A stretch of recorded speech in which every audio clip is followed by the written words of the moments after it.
your political theater to Texas. This is not about political theater. And it was more political theater than anything. It's nothing more than pure political theater. It's pure political theater.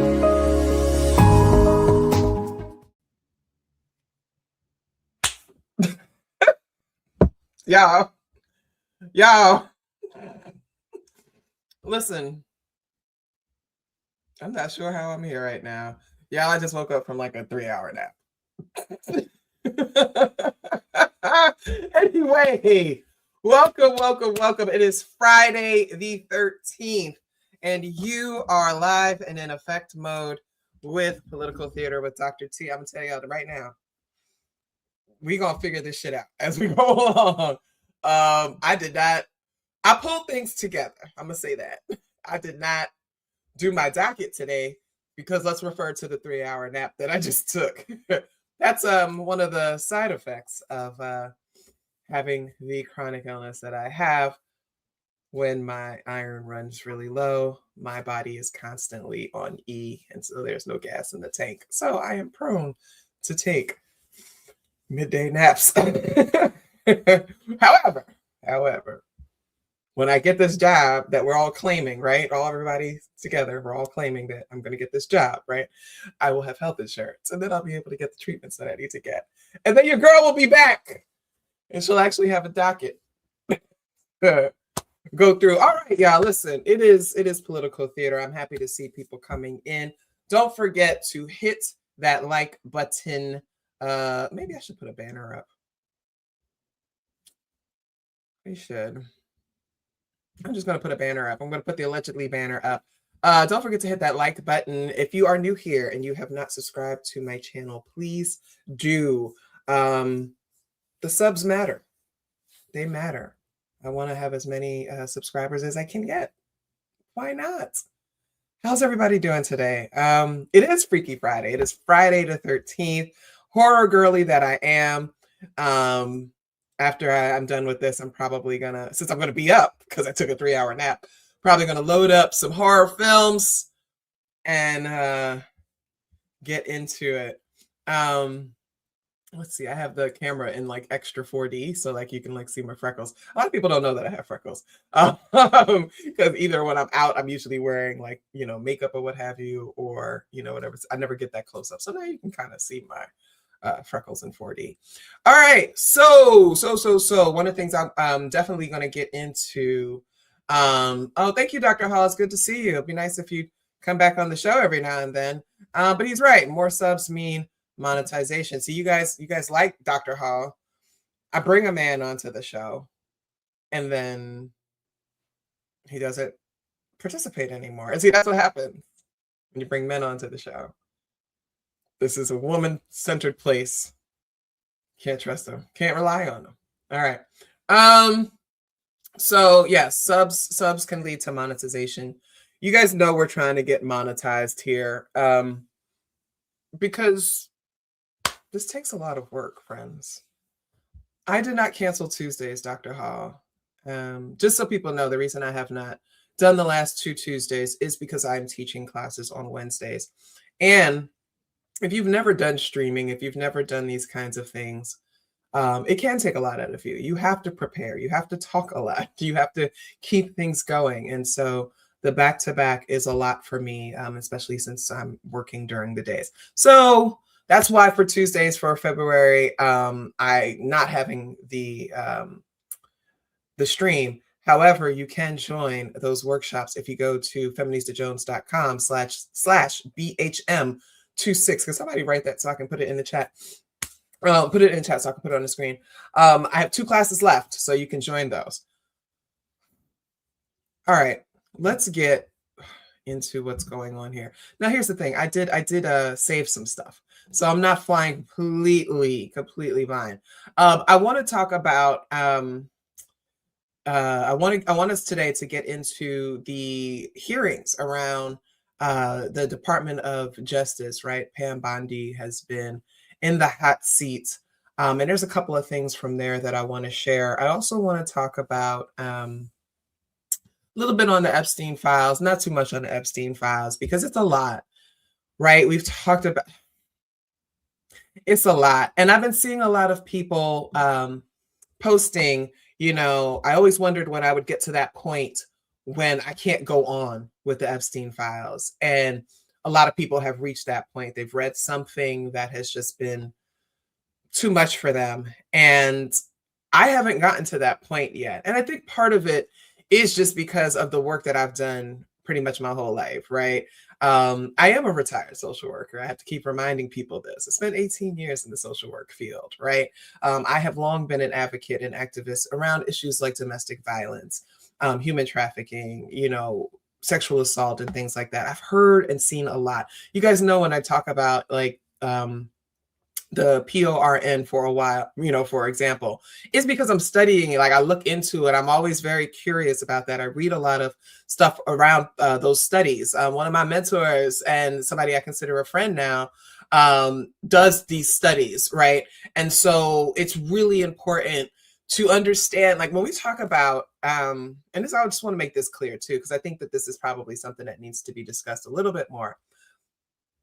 Some of the interest in these files is wildly gratuitous and should actually raise some eyebrows, right? There was this whole big thing where, I think I touched on it last time, but if I'm repeating myself, I'm sorry. But I had posted a summary of, some stuff that I was reading, and I had all these people demanding to know which file number was it? Why are you not posting the screenshots? Blah, blah, blah. And I said, this is nasty. Like, this is disgusting. This is triggering. This is harmful. I'm not posting all of this stuff. I'm giving you a summary because I'm actually somebody who could read it, and have it not send me over the deep end, whereas not everybody can do that. And so if I'm going through and I'll synthesize, that's because I'm trying to save you from this. And so a lot of people are really, really, really just like, tell me more. I want to see. And I'm looking at them sideways. Okay. I'm absolutely looking at them sideways because one thing I know is a lot of people are just disgusting people. And I want us to be very, very, very clear and call this out, that there are people who are enjoying this. Okay. And we're really learning a lot about how far this stuff spreads, the reach of everything. And one thing we are learning is that it is everywhere, every day, all at once. It's just everything. Like it's in every sector of our lives. It could be anybody, right? And I am so glad, because some of you that have followed me for a long time, I've been screaming from the rafters about human trafficking and how it should be the number one thing that we're discussing every single day. And now we see why we are not. Right? We're not hearing about human trafficking because goddamn Murdoch is in the goddamn files. Like the titans of the media industry are in these files. They are the ones who shape the narrative. Rupert Murdoch, whatever. You know who the hell I'm talking about. They are the ones controlling the narrative.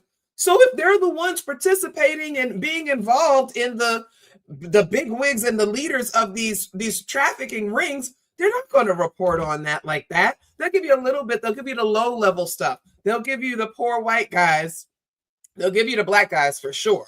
Right. I shared the other day, like, and this is just a statistic that people should keep in their head, that about 70% of the people that are convicted for possessing CSAM are white men. And I think it's about 60% of the people convicted of, I think it's 58 or 60% of the people convicted for actual trafficking are black men. Now, yes, obviously there, we know that there's racism involved. We know that they're going to catch black men before they catch anybody else. We understand that. But I don't ever want you to use that as a, but what about? No whataboutisms here, because you know what the truth is? There should never be any black men participating in the human trafficking of other people. You understand what I'm saying? So I don't actually care. You could bring out your, well, what about the white guys? Well, y'all was, when we were talking about R. Kelly, when we were talking about Diddy, when we were talking about Russell Simmons, all you motherfuckers could say was, well, what about the white guys? Guess what? The whole world is talking about the white guys now. Y'all been real quiet. Meanwhile, you're still out here trafficking people.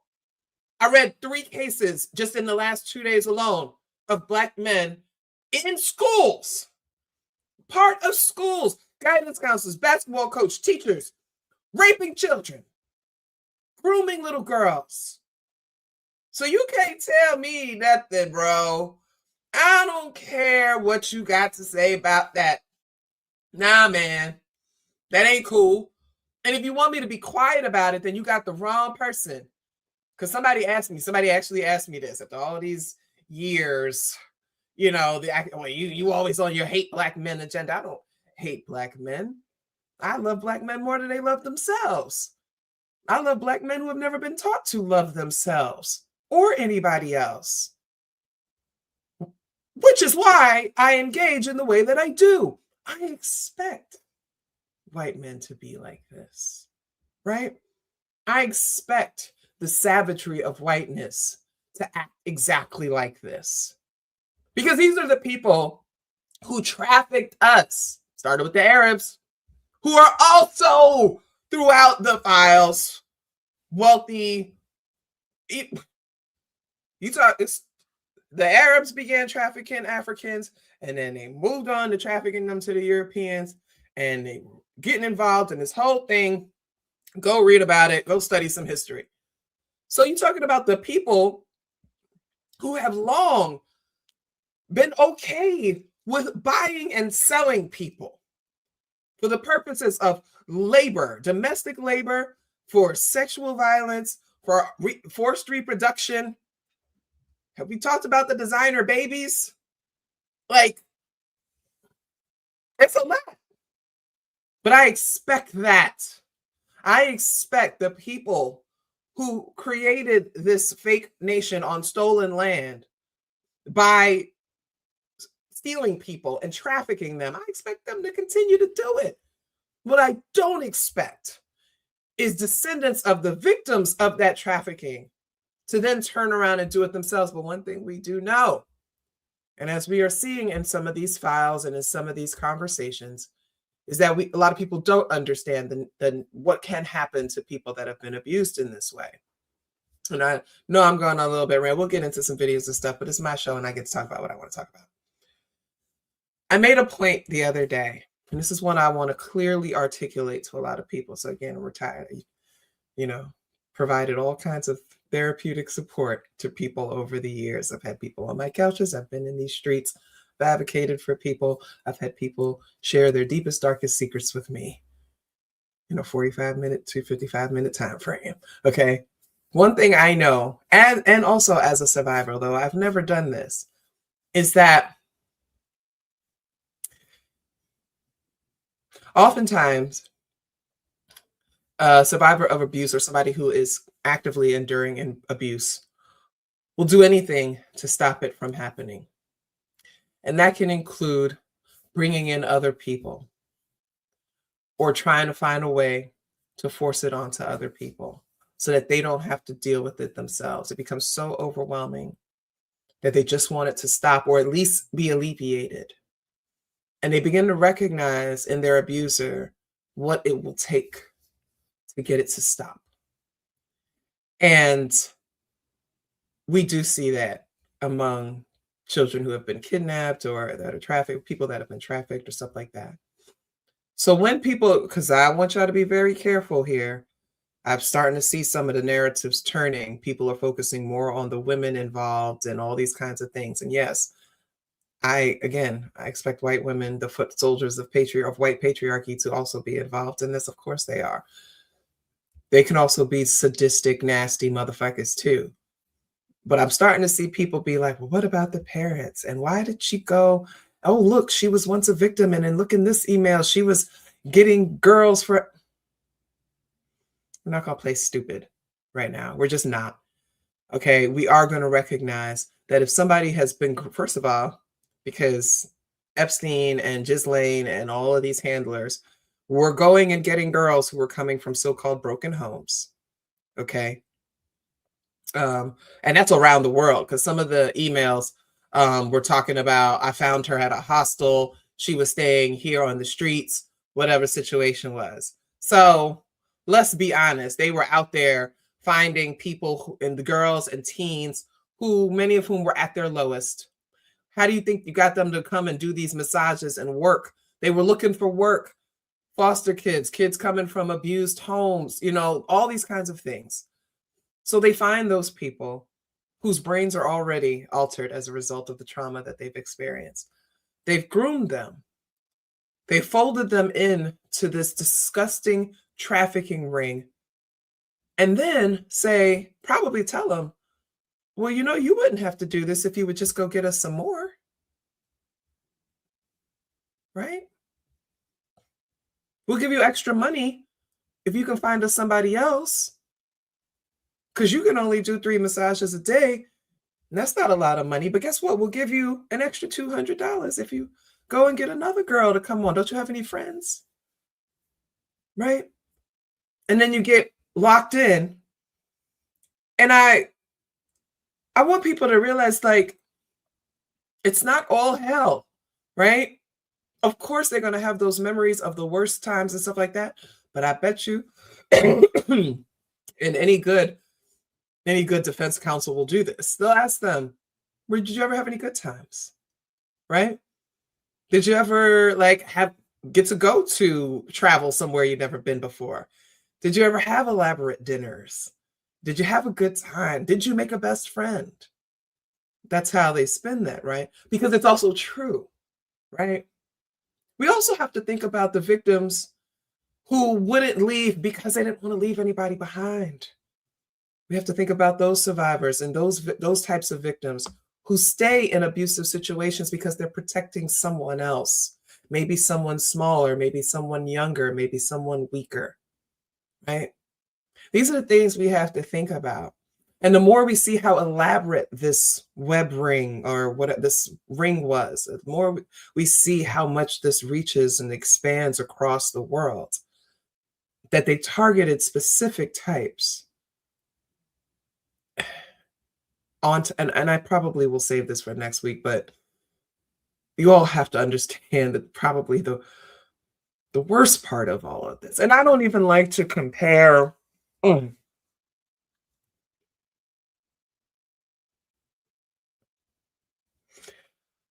don't like to compare struggles. But the scariest shit that I saw as it relates to all of this was these people were planning a breeding farm, right? Designer babies. This ranch in the Southwest, which was probably the worst torture chamber and kind of auction house. Everybody keeps talking about the island.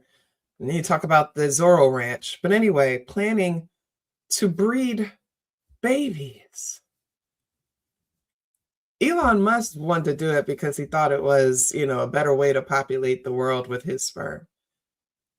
After everything I've read, and I know you guys know there's a trigger warning for everything, so please, if you need to just pause me for the next 30 seconds, then do that. But I believe that they were doing it so they could breed their own babies to abuse, their own children to abuse, and cycle them out when they were done with their torture games, with you've seen the film Hostel, but when they're done with all of that sick shit, when they're done selling these babies and these children to be abused, that they would just kill them. Now, I got the allegedly banned. I'm just saying, guys, overall, I just think that that's my theory based on the things that I've read. Like, that was one of their main plans, was to produce children so that they could do this themselves. And nobody would have to recruit anybody. Nobody would ever find out. That's what I think was going to happen. So that's as much as I'm going to say on that. I want to shout out Katie, our top fan, Katie, who just had a baby. We're not going to put the baby's picture up here because you all are weirdos. But baby Siobhan, right? That's how you Irish people say that name, right? Siobhan. It's one of my favorite names. I love it. It's like Siobhan, Siobhan. You always want to get on niggas for having weird names, but the Irish, we get it from them. Just hit the Yahtzee, bam, there's your name. No, we joking. It's a beautiful, beautiful name. Actually, one of my favorite names in the world. So I was happy to actually see that beautiful, beautiful, healthy baby. We know our good sis Katie was going through it. So we just want to send lots of love and warmth and comforting spirit, because we've got a new baby in the community that we're going to raise to be a righteous soldier against the patriarchy and all the bullshit that we're dealing with. All right, let's get into some stuff. And then so I'm gonna do a few quick hits, and my deep dive today is going to be into the kind of for-profit college and degree mill thing, and just because it's actually tied into one of the stories, so I'll kind of use that as a segue.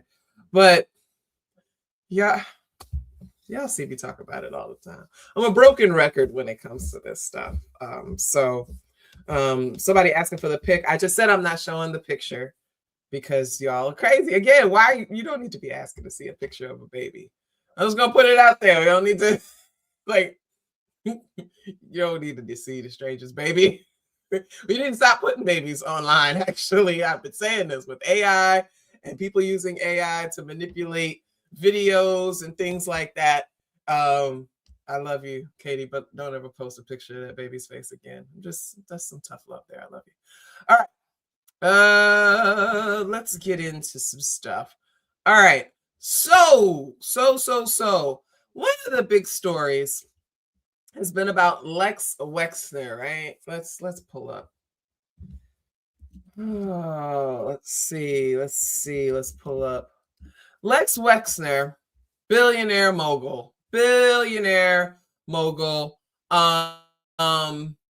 like in charge of like this whole conglomerate of things. Like we're talking all these brands that we grew up loving, especially if you were alive during the 90s. Shops like The Limited, shops like Express, Victoria's Secret. These were always like the go-to. Abercrombie and Fitch, right? Like people were always going to these stores to get their clothing. Now, a fat bitch like me could not fit into any of those clothes, so I never shopped there. But hey, are you picking up what I'm putting down? Why they ain't sell no clothes for bigger people?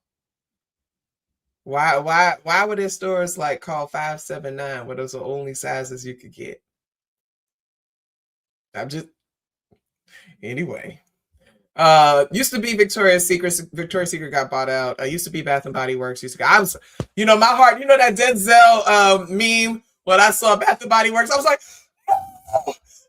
And then they said it's Lex no longer alive. I said, because baby, you gonna have to take Bath and Body Works away from me. You're gonna have to pry that from my cold dead hands. Now, no. Me and Champagne Toast go together real bad. Me and Sweater Weather. Can't take it from me. Okay. I got that Moana joint too. So anyway. So Lex Wexner, listen, all in the files. Man is damn near 100 years old. And he is a Zionist. We know he's a Zionist. But for 20 years, Jeffrey Epstein was his financial manager. Okay. And so people are always asking, like, how did Jeffrey Epstein make his money? And it's because he was doing this kind of stuff. He was doing financial management for people. He was doing a lot. I remember I've called him the God of War before. He was doing a lot of hustling and dealing between people. But one of his main clients was Leslie Herbert Wexner. Okay. And Epstein worked with him for 20 years. Okay. So that's how all of this came to be. And so he's from Ohio. Hey, Dr. Holly's from out where are you at? Right? He's from Ohio. Let's see what else he got. Oh gosh, he's like been everywhere. But anyway, he's an old bastard. He's in the files everywhere. And so now that that stuff is coming out, we're starting to see what the fallout of that is, right? We're starting to see how the ultra wealthy really do move. And most of them are disgusting pedophiles and predators of children. And I have to say those things separately. I know you all don't like the nuance, but there is a difference between somebody who has this paraphilia that makes them attracted to people of certain ages versus people who prey on younger, smaller people because of power issues and because of patriarchy. I know y'all don't like to separate those two, but I actually think it's really important because the latter group is the larger group, okay? We know that pedophilia affects this many people, okay? We know that patriarchy affects this many people, right? And so when we start talking about these things, we actually have to talk about the main boogeyman, right? We know that people who have pedophilia, who have harmed people, have one of the highest return rates, I guess, or reoffending rates. We know that. We also know that there are interventions that can help people to make sure that they never harm anybody. Again, I don't want anybody reading this as me justifying anything, but I want you all to be smart about this. I want us to have smart conversations about this. It's very hard work to do. I know that I've had people come to me for treatment and support and stuff, and I've been like, I can't do this because of my own past and things like that. But that doesn't mean there aren't people that are willing to do it, right? And so they are. So shout out to them, first of all, because that's a heavy load. That's like this many people, though, y'all. We have to recognize the predatory nature of sexism and sexist oppression and patriarchy. We have to understand that for the religious adherents, it starts by your Christ being born by a child being impregnated. And people be like, oh, well, things were different. People didn't live it. Shut the hell up. Because as much as you all have rewritten the Bible to suit your needs, you could have rewritten Mary as being older. We all know it's all fiction, but you could have made her a little bit older. But no! You wanted a virgin! Christ had to be born of a virgin. And all the red pill talk today is about the unsoiled women. That's why you got to go young. Got 40 and 50-year-old men trying to go for 17 and 18-year-olds because they want them young. They want them unsoiled. That's what your religion says. Your Christ was born to an unsoiled virgin child. Shit is disgusting. Like you. Okay, no shade. I know the Christians get mad when I talk about this, but let's be honest. Are you starting to put the pieces together now? All right. Anyway, Lex Wexner still alive, hasn't taken his own life yet. That's okay. So that's been something that has been percolating, and that's a little that, it starts to make you think about, like, what am I supporting? Like, where's my money going? Bill Gates. We talked about Bill Gates before. We watched Melinda, give her side. And, like I said before, I think that, yeah, he cheated on her quite a bit because that's what people with money do. But I think that it was time when it's time for her to go. It was because she found out that, he was doing something with some people that were not able to consent. We'll just put it at that. And I think she was like, I'm gonna get the hell out of here. But also complicit because she should have called him out when it happened. But again, foot soldiers of the patriarchy, right? All right. So that's been a big talk recently. Let me get into some of this Bondi stuff because oh my gosh. Hold on. Let me get my playlist up. I got a whole playlist, yeah. I told you I'd save some stuff. God damn it. Let's see. Oh, yes, because I love. Hold on. Y'all, I'm moving slow today. I told you I had a 3-hour nap. Here we go. Let me share my screen. All right, we're going to share the audio. And okay, here we go. Let's watch this real quick. to the survivors. This is not about anybody that came before you. It is about you taking responsibility for your Department of Justice and the harm that it has done to the survivors who are standing right behind you and are waiting for you to turn to them and apologize for what your Department of Justice has done. Members get to ask the questions, the witness gets to answer in the way they want to answer. The Attorney General can That's respond. not accurate, Mr. Chairman. Because she doesn't like the my answer. time. So, Mr. Chairman, why I have asked. didn't she ask Merrick Garland this? I am twice reclaiming when my he sat in my time, and chair? when I will reclaim my continue to time, answer. it is Mr. Chairman, the my gentleman is time. reclaiming I'm not the going time. to get in the gutter for her theatrics. Her Deputy Attorney General, Todd Blanche, who, by the way, I should remind everybody, is... Listen, I'm not going to get in the gutter. Pam Bondi, listen, I'm telling you all this, and I've said it before, I'm going to say it again. I'll probably say it every show until that map comes out. Everybody that is, in my opinion, allegedly, everybody that was appointed to this new administration was placed there because they are somehow connected to the Epstein files, because they're somehow connected to Epstein, because their job is to make sure that we don't talk about this. So we know Pam Bondi is from Florida, AG. She never did anything with the Epstein shit while she was there. After Matty Gaetz drank himself out of a position, it was also, do we not forget that Matt Gaetz is gone because of all the PayPal and Venmo that he was sending to underage? Jesus Christ, how do we forget that? Guys, Matt Gaetz was exposed for soliciting minors for sex, okay? Older people, legal people, but also some that were not of the age of consent. And there was proof of him sending money via PayPal and Venmo to these girls and to these women.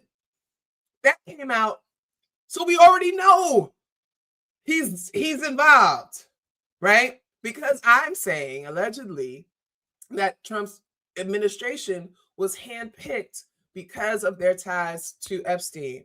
And I think it's for two main reasons. One, for containment and try to get a control and make sure that this stuff doesn't happen. Because there was, during the Biden years, we know that he ran on getting, we're going to expose, we're going to open the Epstein files and all this stuff like that. So that he did that campaign-wise to keep the support of MAGA. But when it came time for him to have to do it, he was like, oh, wait. So I got to make sure that I'm tapping people who will keep this under wraps because they too are involved, right? That's how a mobster works. I'm going to put you in this place because if you say anything, you're exposing yourself too. So get on the winning team and come and lock this shit up for us, right? Cool. It's that. But then there's also the darker side of it. They enjoy it. They enjoy hiding in plain sight. They enjoy playing in our faces. This is when we talk about people being drunk on power, we talk about the corruption and the corruptibility of power. These people like this. They become evil. Like if they were already inklings of evil there, but they become really sinister. And to the point where their sadism comes out and they actually enjoy it. They actually all kind of enjoy sitting around, eat, the table at each other, probably winking and nodding and sending each other's notes, right? Like, ha ha ha, look at us now. 10 years ago, we were in New York at a house and there was a naked girl on the table that we were eating off of. And here we are today sitting in the White House. I'm not making light of this. I'm just saying these people are nasty. So anyway, let's keep going. I'm gonna get tired of me and my shit. All right. Let's see. Oh, we got to go to everybody's favorite girl. I shouldn't say girl because then y'all gonna say, "Oh, she's minimizing a black woman." I get to call a black woman girl. You don't get to call a black woman girl. All right, let's watch this. The president and his possible involvement with Jeffrey Epstein. Now, I don't know what the president might have done with Jeffrey Epstein, but unlike this administration, I believe that facts matter. So let's talk about the facts. Fact number one, Donald Trump is one of the most named people in the Epstein files. At least 5,000 files contains more than 38,000 references to Trump, his wife, or Mar-a-Lago. Keep your eye on her Number facial two, expression. Jeffrey Epstein and Ghislaine Maxwell made young girls body available language. to Trump on multiple occasions. For example, according to this file, Ghislaine Maxwell presented a young girl to President Trump who spent more than 20 minutes apparently flirting with her. Here's another example. This shows notes from FBI investigators that describe Jeffrey Epstein transporting a victim to I don't know if you guys saw this. Watch this. Watch Pam Bondi again. Here, hold on. Just watch her. Another example. This shows notes from FBI investigators that describe Jeffrey Epstein. She don't give a damn. Nothing that is being said right now. That she does not give a damn about any of it. Transporting a victim to Mar-a-Lago to meet with President Trump, where he bragged to Trump that, quote, this is a good one. Now, I'm not saying that the president is a pedophile, but there is a lot of evidence in these files that suggests that he's very close friends with a lot of men who are pedophiles. What's crazy about all of this is just that this is a... She knows it too. Look at this. Go ahead. Look at this. She knows it too. Watch her eyes. Watch her avert her eyes. It's just that this is a big cover-up. And this administration is engaged in it. In fact, this administration is... She can't even look. But there are numerous others, like how the DOJ is attempting to obstruct justice in the investigation of the rogue agents who have murdered American citizens, or how the DOJ seized voter data from Fulton County in an attempt to steal the 2026 midterm elections, or how federal agents have Tom Homan on tape accepting a bribe and your agency killed the investigation, or how your agency is ready to give the president a $230 million payday, which is unconstitutional. The Constitution... Now, the only thing that's also conflicting in her body language, which is really interesting, is the racism. She doesn't give a damn what Jasmine Crockett is saying, like, because who is this black bitch talking to? I don't have to answer to you. You fucking moon cricket. I don't have to answer to you. But also,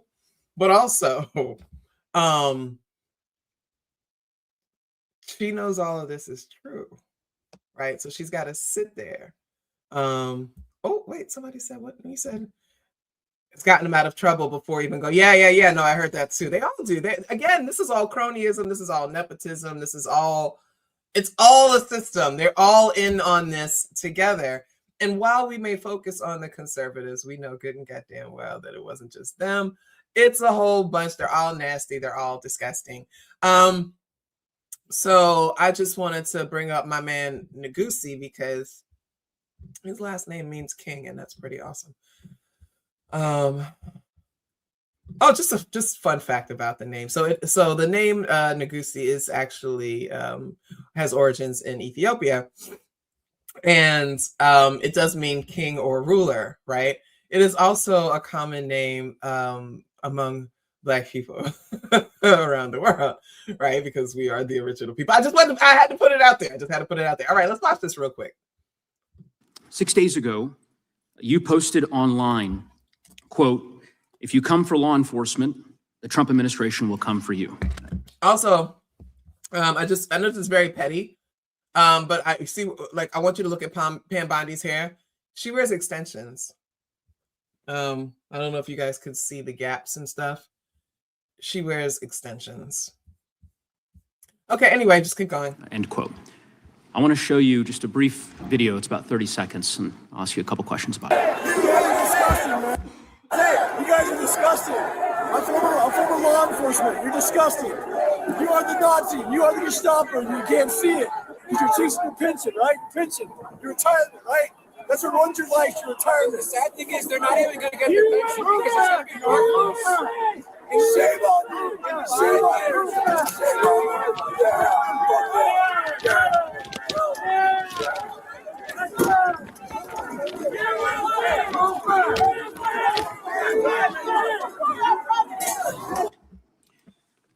Attorney General Bondi, that man works for you now, right? Who was that, Congressman? The man in that video, the one who was in the police-worn body cam footage, the one allegedly yelling, kill him, at police officers on January 6th, his name is Jared Wise. He does work for us. He works for you at the Department of Justice. He does. This is an individual whom a federal grand jury indicted for 2 felonies and 4 misdemeanors related to his participation in the attack on January 6th. One of those charges was forcibly assaulting, resisting, opposing, impeding, intimidating, and interfering with police with the intent to commit another felony. This is who you choose as the chief law enforcement officer of the United States of America to hire at the Department of Justice. Someone on video yelling, "Kill him," at police officers, right? I believe he was pardoned by President Trump. Oh, he was pardoned. You're right. So,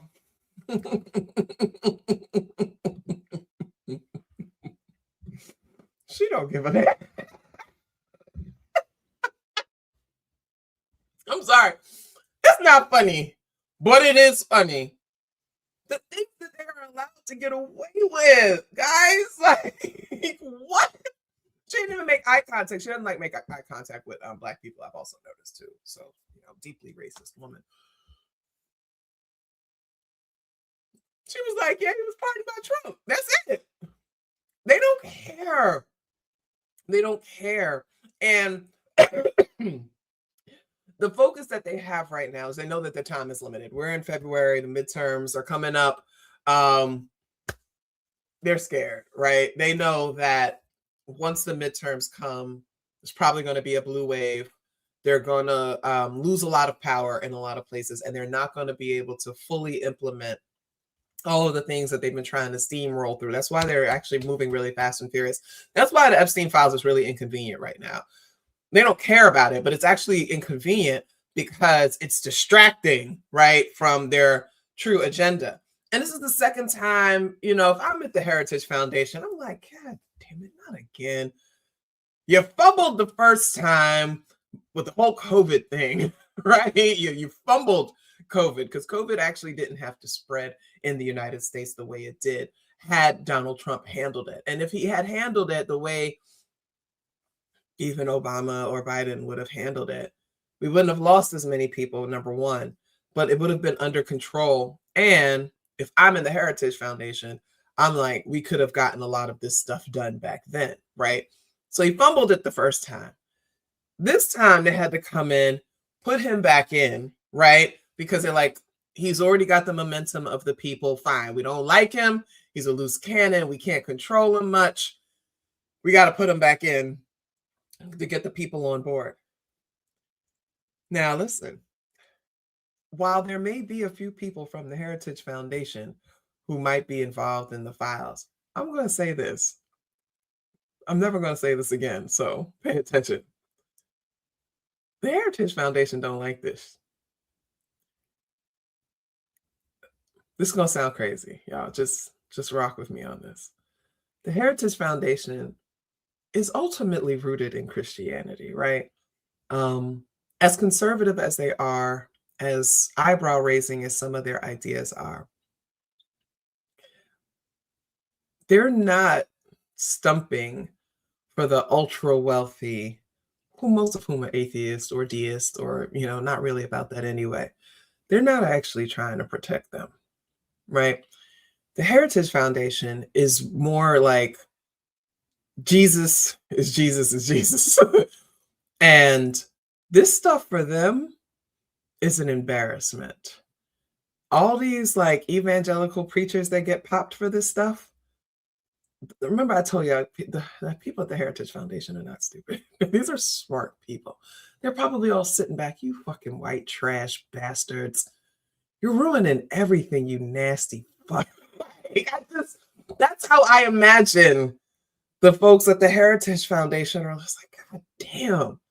Like, we're trying to do something here, and you're ruining it by being this. But also, we hate this. Has anybody noticed that JD Vance hasn't said much at all about this stuff? They sent his ass over to the Olympics. They were like, whoa, we're not gonna let you talk. But have you noticed that? And even Mike Johnson, when Mike Johnson has, well, let me see if I can find that clip, because Mike Johnson was just saying something where he was just kind of like, we don't like this. It was just a couple of days ago. I might have missed it. Sorry, so he was, yeah, anyway, sorry. It was just something, it was a clip that I just saw where he was talking about it and he was just like, you know, we need to hold these disgusting people accountable, right? So, and I believe that Mike Johnson is also one of those kind of super Christian gay guys, right? Allegedly. We've all seen his wife, right? But I actually believe that he's on that side. And I actually don't believe that Vance wants anything to do with this Epstein shit. Remember, JD Vance called Donald Trump Hitler. Okay? He hates the guy.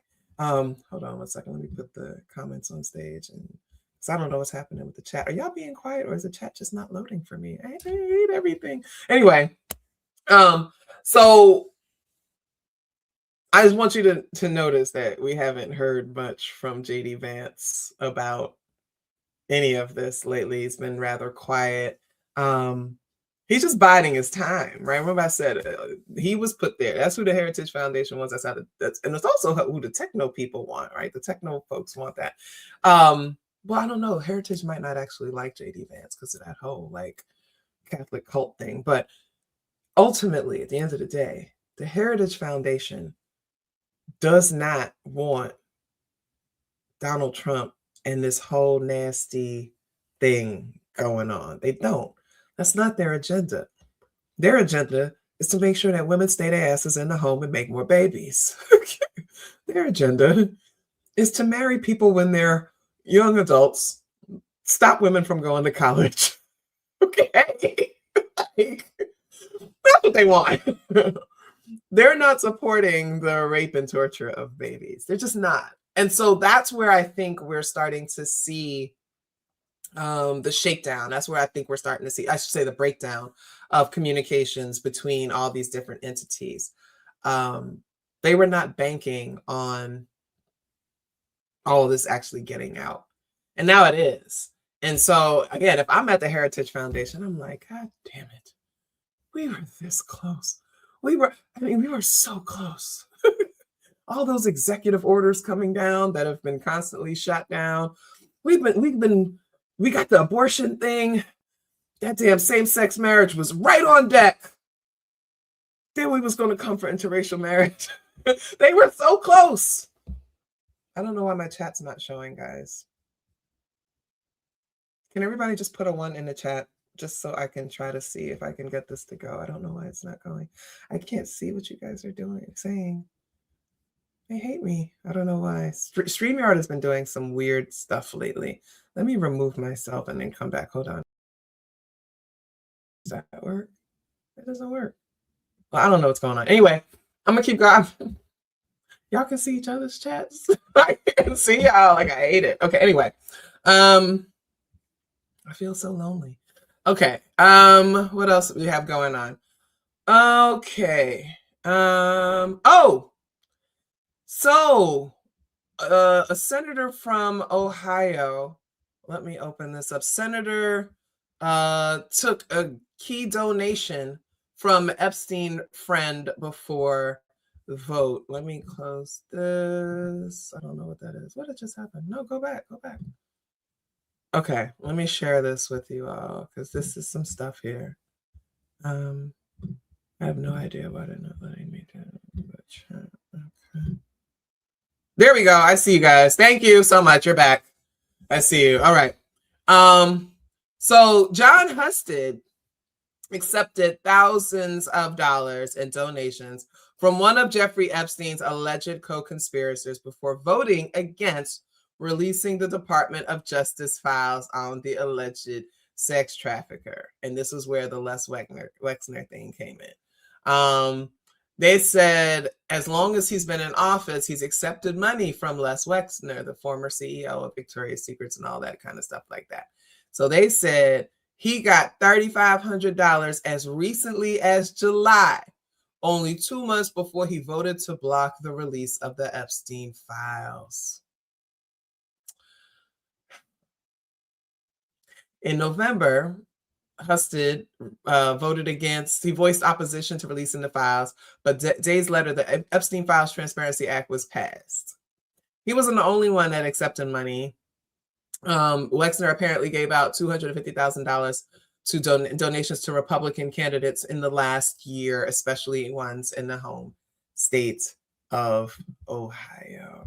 Guys, when I tell you again, all of this is connected. It's all connected. It's all connected. It's all connected. Hold on. Let me see what's going on. Did I freeze? Oh, shit. Did my friend... What is StreamYard doing today? Like, it's just freezing and everything is just terrible. All right, I can see y'all now. Thank you so much. I really appreciate y'all getting the boost on the chat. Thank you. You see how it's all connected? So we need to look into every single Republican, everybody that voted against the release of the Epstein files. That's where the investigations need to happen. That's where the digging needs to happen. I know that people like the Cliff Notes and they like to see the little things on social media. They want other people to do the work for it. But each and every person that voted against releasing the Epstein files, we need to look at where they're getting their money from. Because that's how this works. This is why whenever you go, people talk about a democracy, and I'm like, you guys, this is not a democracy. There's nothing in the United States that resembles a true democracy. Because the elected officials, the people that you go and cast a vote for to represent you as one of their constituents, they just take money from K Street and that's it. They take money from the lobbyists and that's how they move. They do not care about you. You mean absolutely, like I tell people all the time, you can't afford them. You can't afford to be in the conversation with them. Excuse me. You don't have enough money to get a politician to listen to you. Money talks, that's it.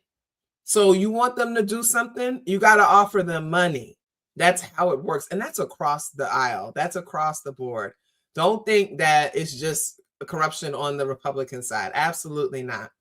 I've been in the Philly area long enough to know that's how their entire system works. Okay. So that's what we're seeing. All right. What else we got? Hold on. Guys, I wish I had a better docket today, but I don't. Okay, so this is the one thing that I did want to talk about with the Epstein files. I thought that was like, I just want to show one. Well, I actually have a follow-up on it, but I'm going to show you. Hold on. These people are disgusting. Okay, hold on. So I'm going to show you this one. Oh gosh. Okay. Guys, hit that like button if you have not, and if you need to subscribe, please subscribe. All right. So here's one of the files. It's from a tip line. So it's coming out of Atlanta. And it's NCMEC child trafficking reports related to blah. They have these reports. Okay.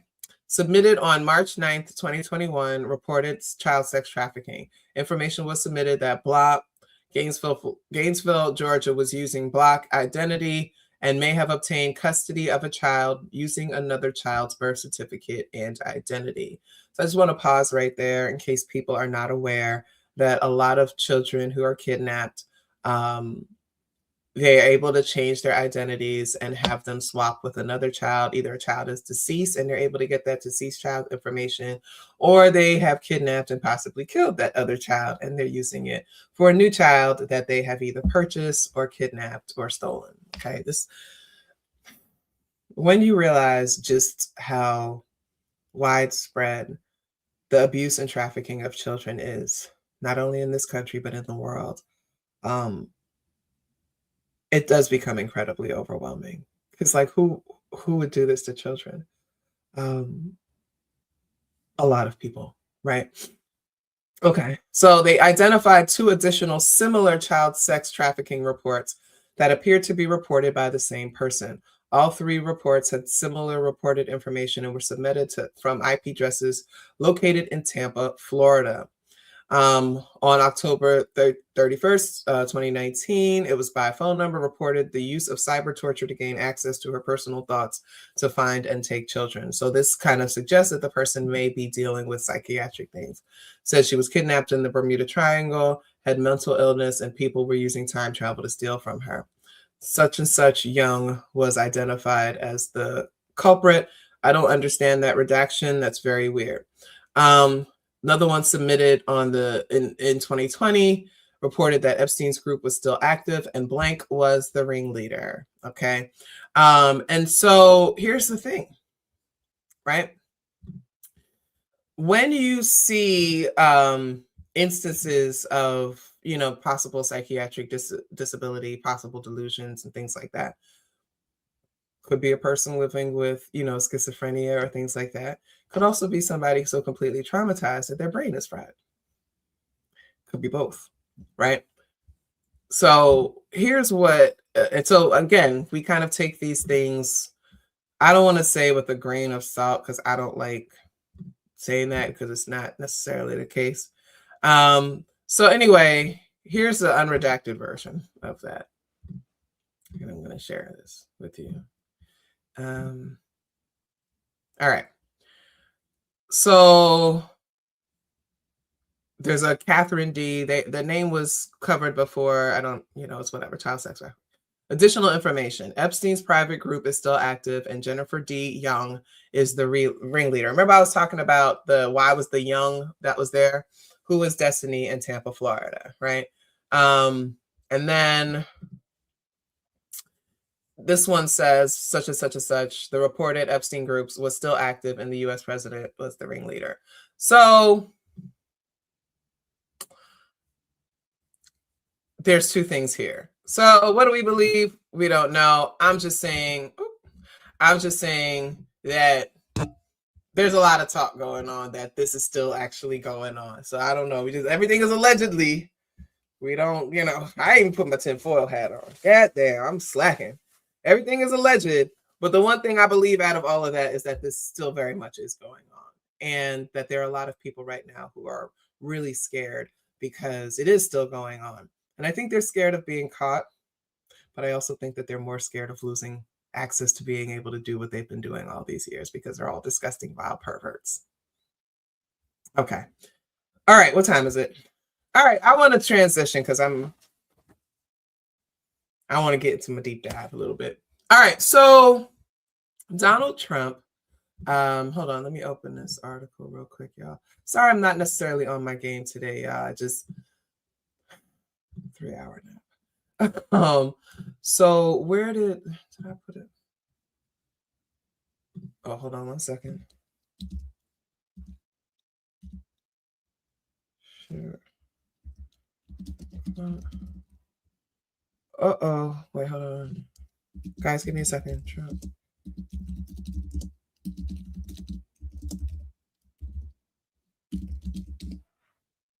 All right. Here we go. So Trump picks African-American woman to be the next federal judge in South Carolina. Hold on. All right. Here we go. Okay. This is Sharia Clark. Sharia Clark is, and I like this framing here because this is important. A week after he shared the video on social media post depicting the former President Barack Obama and former First Lady Michelle Obama as apes in a jungle, President Trump has nominated a South Carolina Black woman to be a U.S. district judge.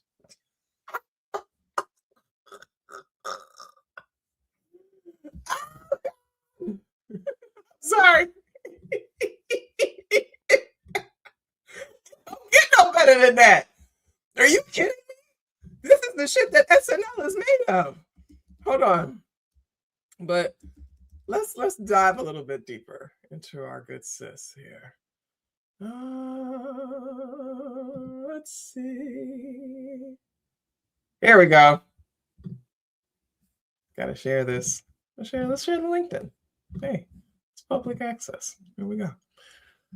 So Sharia, or Sharia, I don't know how she pronounces it, Clark former prosecutor and committee staff director, right?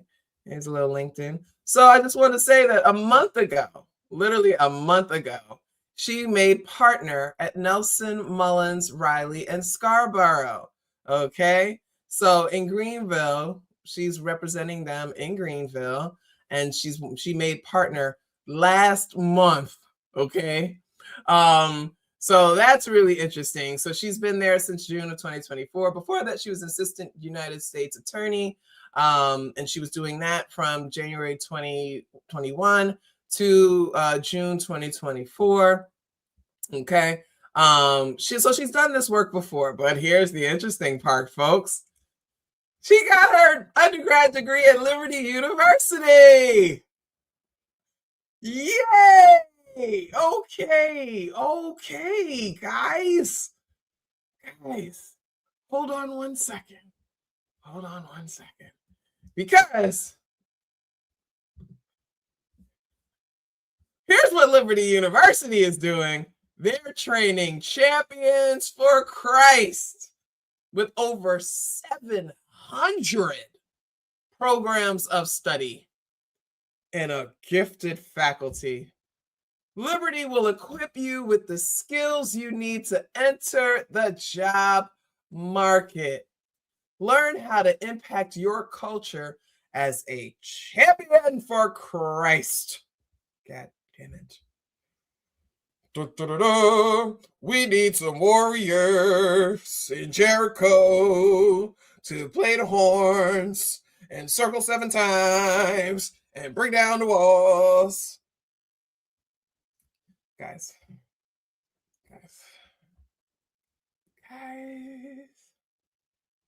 Okay. But that's not all I want you to see about her, because I think it's really interesting. Hold on. So let's see. I just want you to also see one more thing before we move on from her.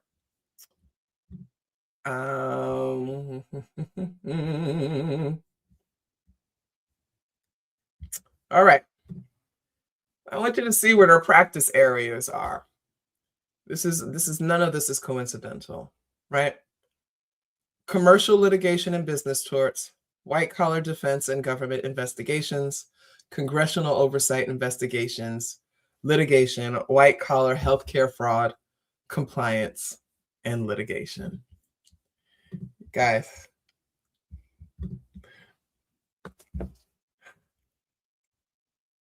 I ain't gonna be the token that you're gonna spend.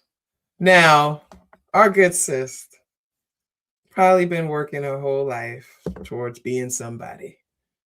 From South Kakalaka, facing obstacles, one of the states with the worst educational outcomes. A lot of poverty, a lot of wild stuff going on in South Carolina. Probably fought over a lot of hurdles. She clerked with some sisters. I saw that she was doing her thing.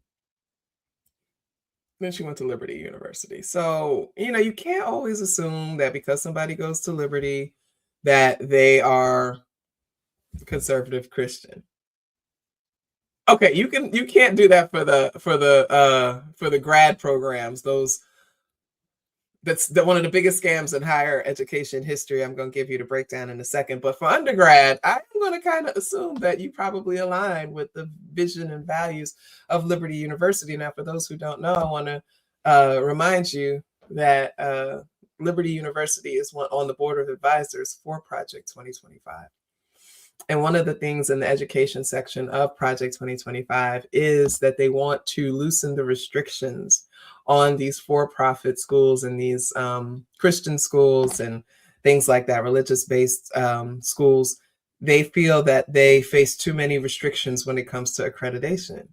Now, maybe it escaped your consciousness, but Donald Trump had his own for-profit university. It was called Trump University, okay? Everything's a scam with these people. Every single thing is a scam. And so by supporting these schools, which face accreditation issues, they really do. Like, some of them get the lowest level of possible accreditation just to seem legit, and to kind of give them that much, credibility. Also to make sure that they can get, that they can accept federal funds from the government and the student loans, right? Because you have to go to a certain type of school to get, okay, anyway. So that's what they really want. They want the money. And people will say, people that go to these schools will say, well, it's accredited. All accreditation ain't good accreditation, okay? So anyway, they want to loosen the regulations on these types of schools, okay? Chat, are we ready to go into this? Yes, okay, we are. All right, so I start with Liberty University.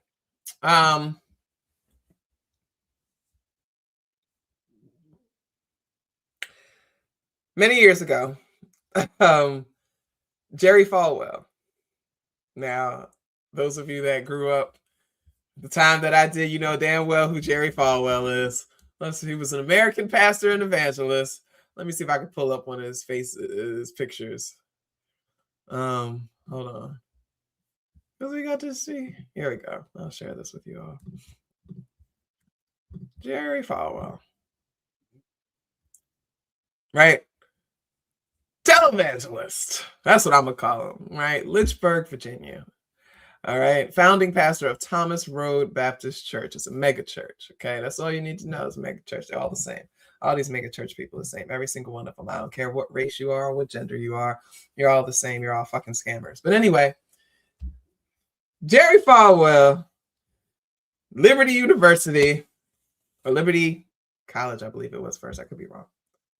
Jerry Falwell got into a lot of debt because Jerry Falwell is a scammer. So here's what he did. I'm going to give you the Cliff Notes version. He started the Liberty Christian Academy, right? And he actually was speaking out against Dr. King a lot. And that's one of the reasons why I ever picked up on him. He was an antagonist, an opponent to what Dr. King was doing. Jerry Falwell is like one of the biggest figures in this conservative Christian movement, this evangelical Christian movement. So in the 1970s, he founds Liberty University. They have an online, no, they don't have online yet. They have a ground program, in-person brick and mortar school, and eventually expand to online. Why did they expand online? Well, Jerry Falwell fell into a lot of debt. I think he fell into like at least a couple of $1 billion of debt, if I remember my last deep dive. And he needed to get out of debt. When I tell you this man found the greatest hustle that I wish I'd thought of, but I actually have a conscience, so I can't do it.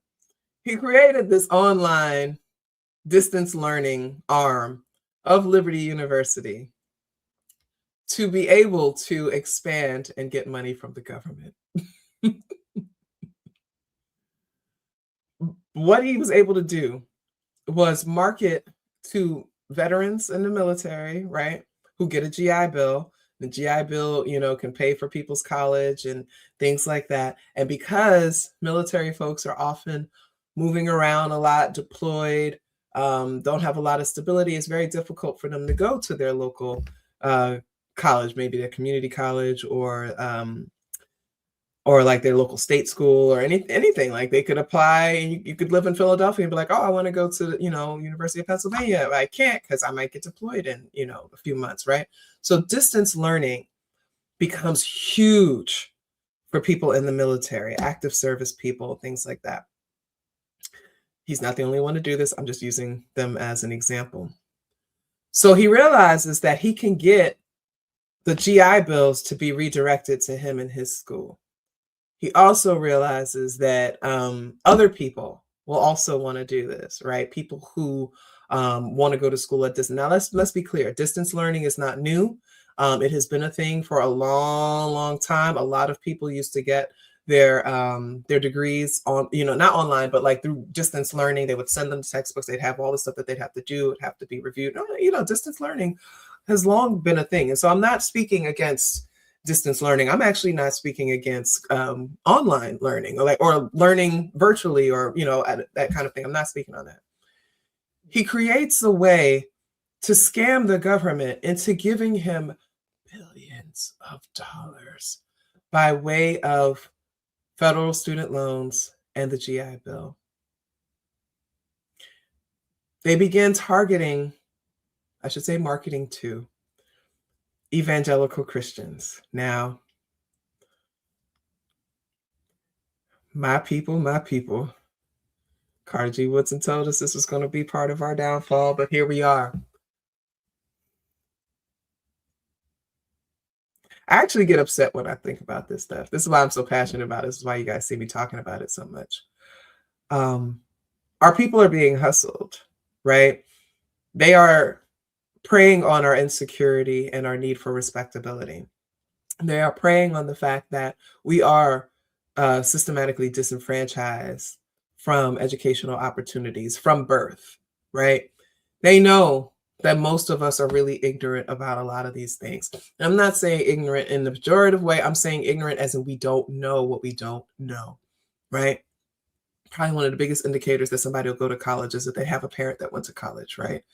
Or they grew up in an environment where somebody very close to them went to college. That is not the majority of Black people in this country. It's just not. And you guys know how I feel about these wild statistics that people throw out. It's just simply not true. The Christian angle appeals to a lot of Black people who I say are under religious psychosis. The reason I say that is because so many of them don't even know what they're talking about half the time when it comes to their own religion. They just know whatever they were fed, what they were raised to believe, and things like that. So here comes Liberty University offering the opportunity to get an advanced degree, master's degree, a PhD, an EdD, some kind of doctorate, with little to no effort having to be put in, not only in the application process, but throughout the entire journey. And you can come out on the other side with a credential that they say is going to lend you some respectability. You could be a doctor now. You could be a doctor of Christian leadership, right? So if you are a pastor or you're somebody who's working to have your own mega church, right? Now you have a credential where you can call yourself Reverend Doctor so-and-so. You got a doctorate in Christian leadership. Your flock can trust you because you studied here. We train these champions for Christ. Now, our education is not taken seriously by anyone outside of Christian spaces and perhaps in the military. The military does not care either because the military wants its service people to be indoctrinated, and they actually kind of don't want them to be too smart, which is why they push for them to go to a lot of these for-profit and degree mill schools because they know they're not getting a quality education, right? And again, if you're watching this and you're participating in one of these schools, I need you to not take this personally. I'm speaking to a broader issue. And if today is the day you realize that you've been scammed, then I'm sorry, I'm going to hold space for you because you have been. And you were targeted as part of a vulnerable population. They relied on your ignorance. They preyed on your need for respectability and your precarious situation. And so they have completely scammed you. Because once you leave the service, or if you try to do anything outside of the service, or once you leave these kinds of religious and evangelical spaces, that degree is as valuable as what you used to wipe your ass earlier today. Just putting that out there. Okay. So Liberty really helps set the tone. Now, we've heard about University of Phoenix, and they were out there doing whatever. They got popped many years ago. I actually still don't believe that people, even the folks who go hard for the for-profit schools, I can't believe any of them still go to the University of Phoenix. The University of Phoenix got dragged through the mud. In fact, if you went to the University of Phoenix, you qualified for a complete refund. If you took out student loans to go there, those got wiped out because the Borrower Defense Fund was established to refund anybody who went to that school, okay? Because of their predatory practices, their recruitment, the promises they made, they lied about the outcomes and things like that. So if you went there, go get your money back. There's actually they just had a recent ruling because, excuse me, the Trump administration was trying to overturn that, or they're trying to work on that. No, it still stands. Go get your money back. But anyway, Liberty University changes the game a bit.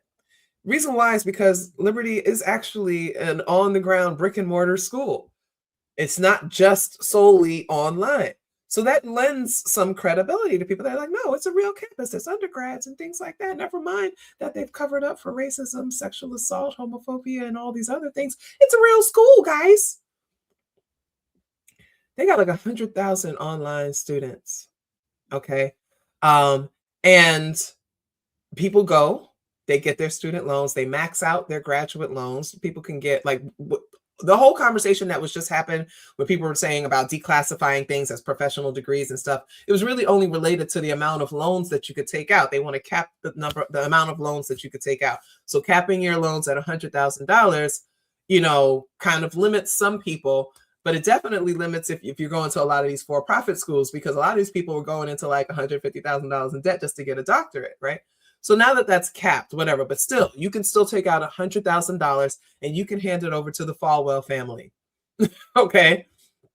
And that's the scam they set up. Now, if I'm telling you that they've had 100,000 students, online students, and they're getting $100,000 from most of them, right? If you actually make it through the program. And that's not most, I'm a lie, because they have a low graduation rate. But anyway, it doesn't matter. You could take 3 classes. They got your money from it. Even if you never graduate, you could be 3 classes away from graduation and you never finish. They already got your money. That's the hustle they set up. And that is the exact same hustle that all these other schools use. Okay. So let's move on to Walden University.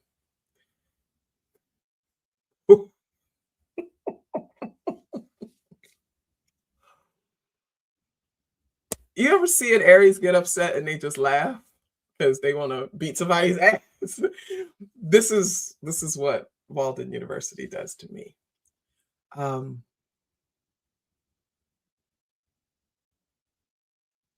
So growing up, I don't know, Exennials, if you remember, particularly people from the Northeast, so everybody remember DeVry University. They used to advertise all the time that you could go and get your degree at DeVry, and they're going to help you, and they're going to give you the training that you need to get a new job and all of that good stuff. And then eventually DeVry gets popped for false advertising, false promises, being a scam, scamming people out of their money, et cetera, et cetera, et cetera. You're going to hear the same story for all of these schools. Yeah. All right. DeVry rebrands itself as Adtalem Global. Okay. Hold on. Adtalem. I keep saying it. Adtalem Global Education. Okay. It's based out of Chicago, and it operates for-profit higher institutions, including the American University of Caribbean School of Medicine, Chamberlain University, Ross University School of Medicine, Ross University School of Veterinary Medicine, and Walden University. Until 2018, the corporation was known as DeVry Inc. and was the DeVry Education Group. This is from Wikipedia, following a $100 million settlement with the FTC in 2016 regarding deceptive advertising, DeVry Education Group rebranded as Adtalem Global Education in 2017, and they sold off DeVry University and Keller Graduate School of Management later to focus on healthcare professional education. Okay.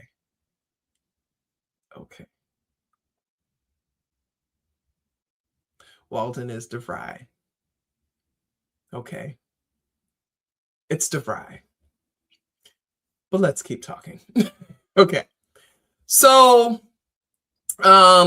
their revenue for fiscal year 2025 was $1.78 billion. So their net income was $231 million. Their total assets are $2.752 billion. As of 2025, they had 10,000 employees. This is Adtalem, okay? The CEO is a Black man. I'm gonna show you his picture. Hold on one second. This pisses me off more than anything. I swear it does. But anyway, to wrap up the what's his name? Jerry Falwell. Jerry Falwell scammed the United States government out of billions of dollars, got himself out of debt, and now their family is forever wealthy off of mostly the disenfranchised people in the military and Black people. All right. Stephen Beard. Okay. This is Stephen Beard. Okay. This man makes about $17 million a year, not a day. God, if he made it a day. He makes about $17 million a day. I mean, a year. I keep saying a day. What the hell? See, that ain't nothing but the spirit. Spirit's telling me he hustling something else. Why do I keep saying that? The man is hustling something else. All right. So Stephen Beard is a CEO, right? Or president, whatever the fuck it is. He makes $17 million a year. The majority of his money basically comes in like the equivalent of commissions that come from these schools, which means the more people enrolled, the more people paying money, the more money Stephen makes. Okay, I think he's got like a base salary of like 1.7 million or something like that. But the rest of his money comes from the profits and his share of the profits and the stocks and, you know, all that stuff. So the better Walden and Chamberlain do, right, the more money he makes. Okay. Let me share this with you.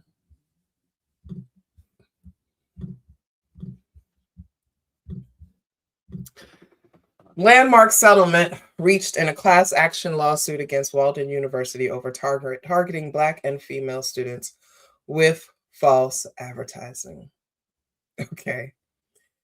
Walden will make significant programmatic changes and disclosures and pay $28.5 million.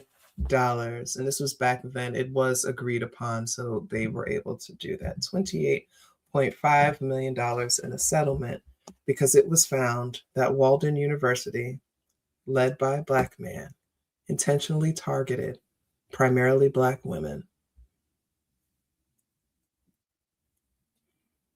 in this scam.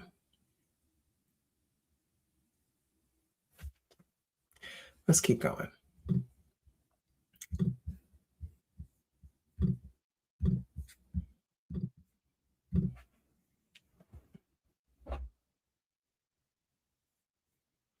The most doctorates to African Americans from 2019 to 2023. So the new data, this came out in 2024, and this is the most recent data that we have. New data from the Survey of Earned Doctorates from the National Science Foundation found that between 2019 and 2023, again, I want you all to remember what happened in the world during those years. Pandemic, massive job loss. Everybody was online. Walden University, headquartered in Minneapolis but conducts most of its business online, awarded 1,536 doctorates to African Americans during that 5-year period. I'm going to say this again: 1,536 doctorates over a 5-year period. That was 12% of all doctorates awarded to Black Americans or African Americans during that 5-year period. The number of doctorates awarded to Blacks from Walden University was more than 6 times the number of doctorates awarded to Blacks from Howard University in the same time. Howard ranks second on the list. Okay. The only other university awarding more than 200 doctorates in that 5-year span was Jackson State University in Mississippi. Okay. 1,536 doctorates over 5 years. University of Michigan, over 5 years, 148. Georgia State, 142. Morgan State, 134. These are bolded because these are HBCUs. UNC Chapel Hill, 133. Louisiana State, 131. Florida, etc. A lot of these are going to be in the South because Black people are in the South, right? But I want you to see these numbers. Harvard, 111, right? I just want you to see the numbers so that you can get perspective, so that when I say 1,536 doctorates, you understand how utterly ridiculous that is. What the hell? You get a doctorate. You get a doctorate. You get a doctorate. Now, again, I'm going to...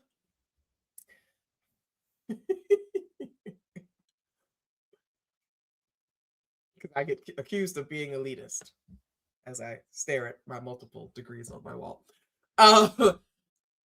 This is not about elitism, because we can absolutely 100% acknowledge that Black people have been systematically disenfranchised. I mean, it is institutionalized to not let us in. We understand this. And maybe I just need to give you a little 30 seconds of history. I need you to understand that prior to the Affirmative Action Charter and that movement happening, which was around 1974, which is why Clarence Thomas is the way that he is, 90% of Black college students attended HBCUs, primarily not by choice. And sometimes we like to gloss over these narratives, but can we just be honest for just give me a few minutes to be honest. Black people went to HBCUs because that's the only place that many of them could go. Now, that's not to say that other people didn't. Carter G. Woodson, W.E.B. Du Bois, Anna Julia Cooper, all these other people were able to go to more of these, Sadie Alexander, right? They were able to go to the Ivy League and these, the Sorbonne and all these things like that. They were able to go to these different schools and things like that. But for the most part, in the United States, 90% of Black college students were at HBCUs. Many of those schools were training people to become teachers, doctors, lawyers, all these types of things. This is where people were getting their education. A lot of them were agriculturally focused, right? That's why we have these like A&Ts, right? These agriculture and technology schools. They were focused on that, right? You're not really going to go to a lot of these places and be able to get a degree in African-American studies or women's studies, because that was not the focus, okay?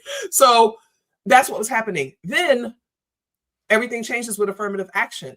Right now, and I think it just increased a little bit in the last couple of years because, again, and we're going to, oh God, everything is so easy to see. Until a couple of years ago, only about 9% of African-American students were attending HBCUs. We go from 90% to about 9%. And I have to make this clear because I don't think that people understand this part. We talk about HBCUs in the abstract and all this kind of stuff and blah, blah, blah. There's like 100, how many, I don't want to speak out of turn. I think it's like 108 of them. Hold on.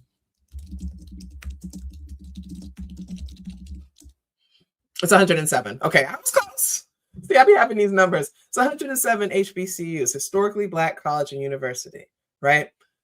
Historically Black, meaning that historically they've been schools that have been predominantly attended by Black students, okay? And that they were and many of them were created for the purpose of educating Black students when they did not have opportunity to attend other schools and because they wanted to focus where they were, right? Most of the HBCUs were created during the Reconstruction, okay? So that's important to note. They were responsible for educating the overwhelming majority of Black students until affirmative action.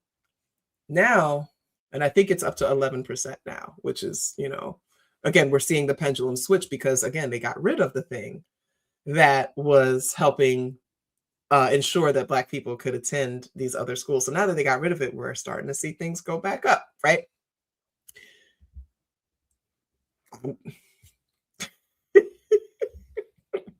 Anyway, most Black people do not go to HBCUs. Most college-educated Black people in this country went to what we call a PWI or a PBI, which is a predominantly Black institution. Not historically, and that's the difference. There's a difference between historically Black college university, one that's coming out of this particular period in history, and a predominantly Black institution, one where the numbers are just the majority of that. Okay, sometimes in some cities you'll have community colleges that are predominantly Black, or we have HSI, Hispanic serving institutions as well. Like, these different names, you gotta know these things. So we know that Howard is one of the best schools in the country, as well as one of the, like, probably the best. I know y'all gonna argue with me, but probably just for argument's sake, it's the best HBCU. We ain't gonna talk about the mold in the dorms or anything, but we're gonna talk about it. Some of my favorite people who graduated from Howard University, and they are amazing people doing amazing work in this world. So I ain't gonna do too much on Howard. Howard don't even give that many away. And then I'm not saying give, like, you got to actually earn your degree at Howard, and they damn sure gonna make you pay for it. 1,536 doctorates over a 5-year period.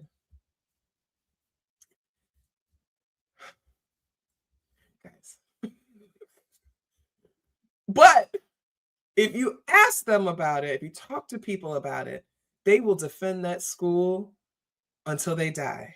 Like, they will go down. They're willing to fall on the sword for this school. You don't have to do anything to go to Walden University. Walden University has a 99% acceptance rate.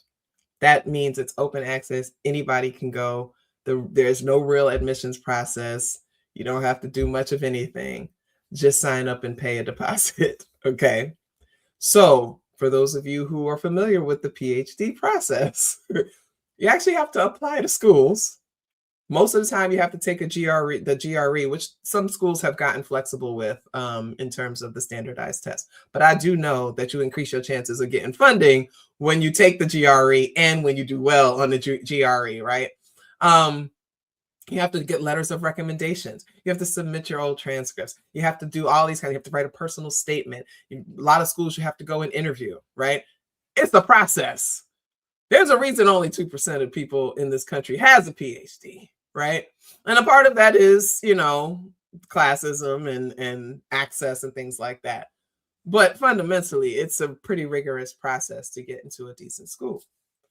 You don't have to do none of that with Walden. They don't scan, they don't screen shit. You don't actually have to be able to read or write to go to Walden University. These days, you can just use ChatGPT to make your way through. All you're going to do is point and click and post on discussion boards and respond to 2 peers and submit some. That's all you're going to do. You're not doing any rigorous research. You're not doing you're not learning anything that you're going to need to be in academia. You're not actually getting a doctorate. Okay, excuse me. You're getting a piece of paper that says you are a doctor. But I know from several years of being in Facebook groups with people who have graduated from Walden University and from reading some of their dissertations that these people do not know how to research. They don't even know how to ask good research questions. Their methodology is just ridiculous, right? And most of their shit can't be replicated. But they also don't know how to create CVs, a curriculum vitae, for those of you that don't know. They don't know how to look for jobs. They don't know how to publish articles in journals or anything like that. These are things that like real programs teach you. Like most people will go through a PhD program and have a class that specifically teaches you how to be an academic. And it teaches you all about how to find journals and how to prepare everything and to get ready to be an academic. These schools do not do that. Because they know you ain't going to be no damn academic. Why waste time teaching you how to do it? Ain't nobody going to take your damn degree seriously. So a lot of people go to Walden because they're hustlers. They're hustlers. And they see it as an investment in their hustle. What are some of the hustles you ask? Life coaching. You get more credibility as a life coach if you can call yourself Dr. So-and-so. I blame it on the Oprahfication of things, right? She platforms anybody. And people just think, well, if I get if it says doctor, people will believe me. Again, credentialism, respectability, right? Another hustle, dissertation editing. I can't tell you how many of these people are just dissertation editors. And now all they're doing is using ChatGPT to edit your dissertation. So while you're paying them $1,500 to go over 2 chapters, they're just running it through ChatGPT and sending it back to you. But you're not smart enough to recognize that because you go to Walden University. Okay. Another scam is mental health. They become mental health. I'm a therapist, right? So I believe Walden is accredited to provide, for at least for, I believe the social work program might be accredited. There's certain things you have to do to, to do this. But people won't go get licensed though. They'll just say, yeah, I have a PsyD. I'm not licensed, but hey, I'm a doctor of psychology, so I can treat you. And stupid people will go and go to somebody like that, right? Right. What's another hustle they have? Women's empowerment. Women's empowerment is a huge hustle. The money grab is to teach classes on how you could be an entrepreneur. And I'm Dr. So-and-so, and I teach these classes. All you have to do is pay $395, and you come sign up, and I'll teach you how to hustle. And I'm going to have this women's empowerment brunch every 2 months. It's going to cost you $100 a ticket for you to network and be in a room with other people. And all the while, I'm taking the money and serving you baby shower meatballs, right? It's a hustle. It's a scam. And a lot of them see that as an investment in being able to keep the hustle going, right? A lot of people work in education, and they thought that getting the PhD would help open up doors for them. And it has not, because those degrees are worthless. I see people lamenting all the time how they didn't get a bump in their salary. Maybe they got a little bit of a bump in their salary, but no real opportunity. I'm in a group for Black adjunct professors, and they're always looking for teaching positions, and they're always complaining. They're wondering, why can't I get a job? Why can't I get a job? And now me, I'm trying to be helpful. So I go and look in their profile. Liberty University, Walden University, Capella University, Grand Canyon University. Speaking of Grand Canyon, hold on 1 second. I forgot to share this with you. Because, I'm going to come with receipts. I'm not making this shit up. I have all of this in the back of my head, but I also know where to go. All right. Grand Canyon University, deceptive advertising lawsuit. Okay. They promised doctoral students could complete their degrees in a certain number of credit hours, then required students complete extension or continuation courses that didn't earn credit hours, thereby making it more expensive to graduate. Okay. They said they found that it misled as many as 98% of its doctoral students about the true number of credit hours and the cost of earning, right? So they overpaid between $10,000 and $12,000 for their degrees when compared to the cost prominently advertised. The DOE fined them $37 million. Okay. Guess what ends up happening? The Trump administration overturns it. Now, this was all getting in the way because they used to be for profit, and somehow they've been able to be reclassified as nonprofit and the Trump administration intervened. Grand Canyon is also a Christian school, right? It's a faith-based school, right? So that settlement that they were supposed to pay to all those people got overturned by the Trump administration. They have nonprofit status, and so people act like they're legitimate. They are not. They are just as bad. They have an even lower graduation rate and completion rate as Walden. Capella University is also the same. I mean, all of these schools, they're all the same. They all do the same thing because they are for-profit schools. The goal is to make money. And the sad thing is that they have targeted Black people. They have targeted women. They have targeted people in the military and veterans with the GI Bill because they know that that's where the hustle is. They know that all of these people are discriminated against, right? Veterans are discriminated. The reason why veterans are folded into DEI and protective status is because of them being historically discriminated against.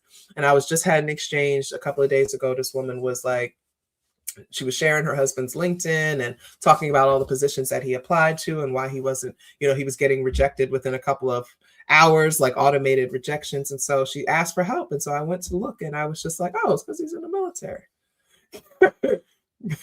He's in the Air Force. All the stuff that he's done has been in the Air Force. These companies don't hire veterans like that unless they're forced to, right? They hate veterans. So And I don't think people realize that. Like, this country absolutely hates veterans. They despise. They hope you all go off to die. They don't want to have to pay anything for you. They don't want to have to provide you with health insurance or housing benefits. They just really wish you would just go and die.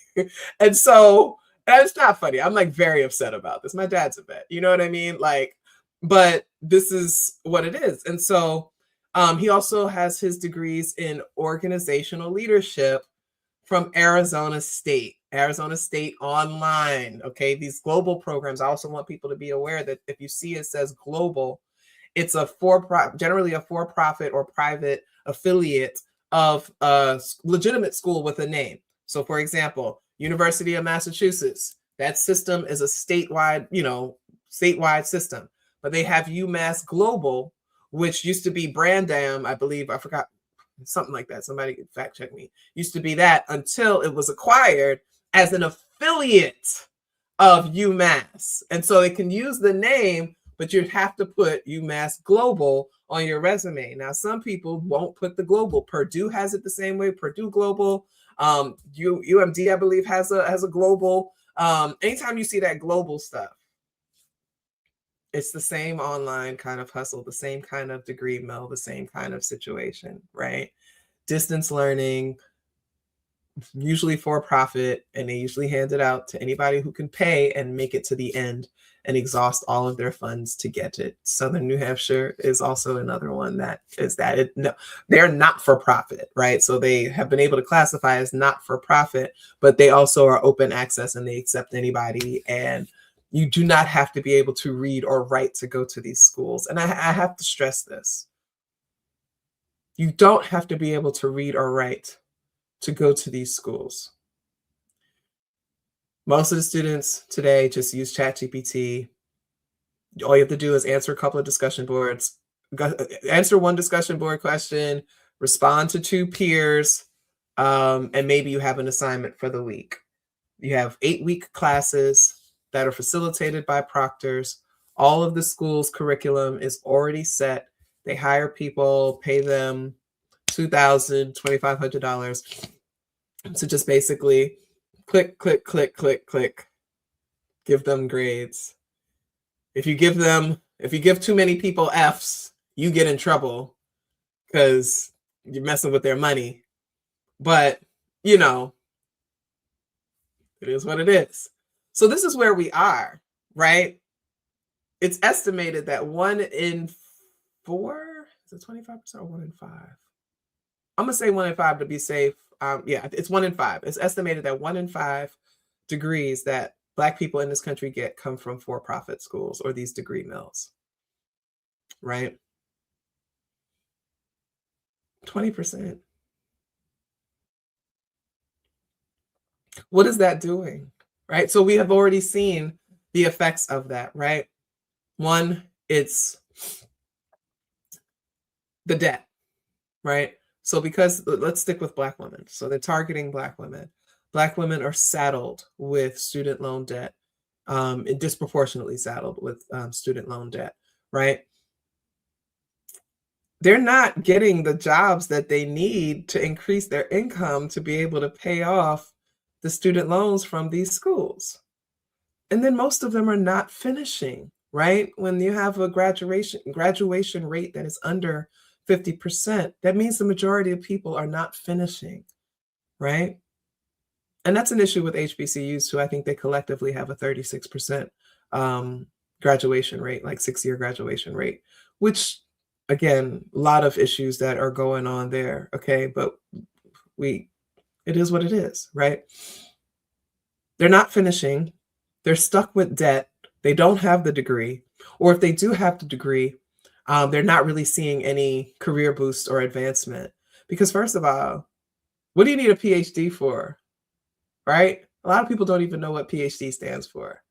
It's a Doctor of Philosophy, by the way. It's a research degree, generally regarded as a research degree. Overall, and I'm just going to make some generalizations. I don't need you pedantic people to come after me. But generally, when you get a PhD, you're saying that you want to be somebody who creates knowledge and you want to be somebody who disseminates knowledge. So maybe you want to work for research like kind of doing research on something. Maybe you become a neuroscientist and you want to research women's brains or whatever the situation is, right? You want to do that kind of work. My ex is, he works for a major pharmaceutical company, and he had got his PhD from Vanderbilt in neuroscience, right? So this is what he, this is what you do, right? Another ex of mine has his PhD in clinical psychology and is a clinical psychologist right now, right? Like, so there's different things that you could do in that regard.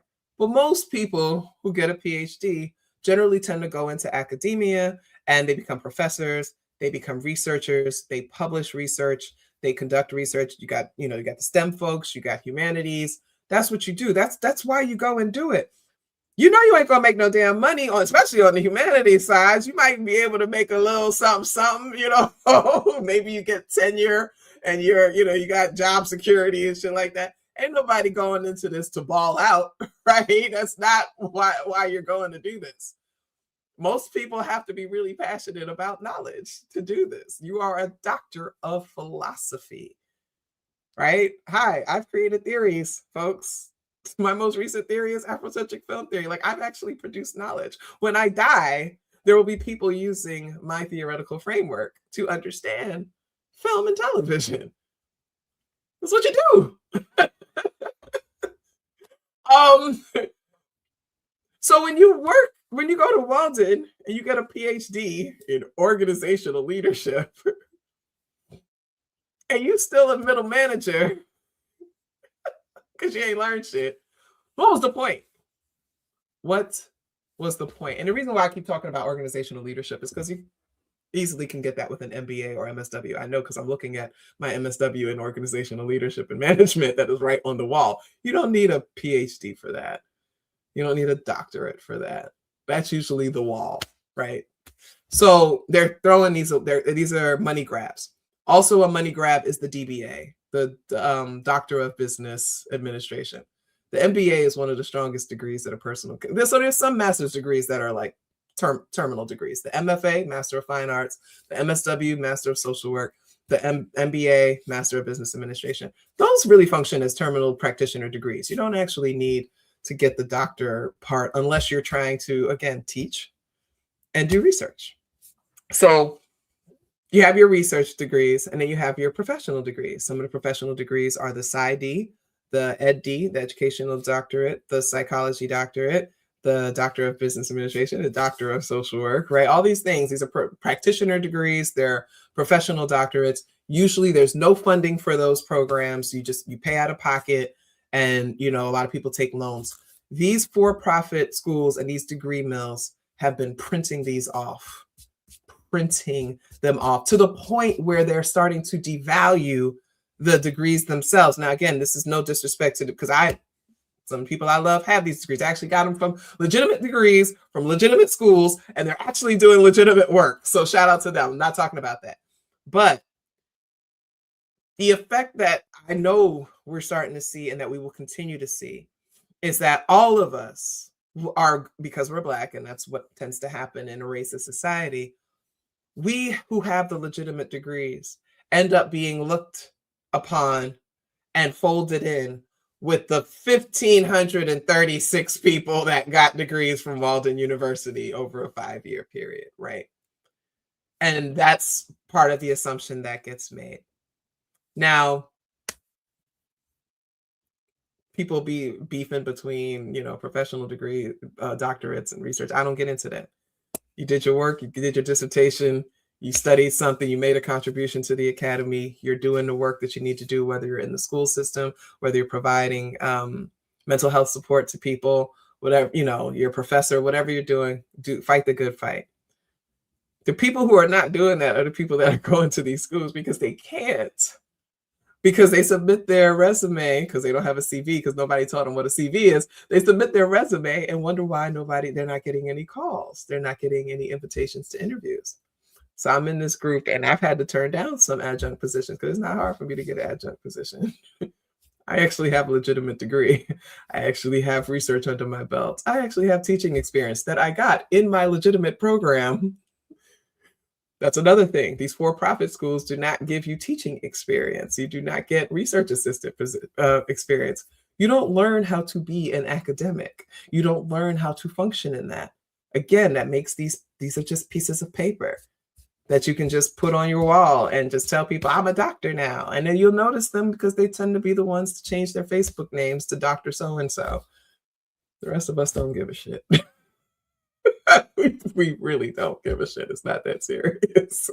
All right. And I don't mean to be dismissive, because I'm the first person in both sides of my family to become a doctor of any sort. And I recognize that that is an accomplishment. But I'm not telling the person taking my movie ticket that they need to call me doctor.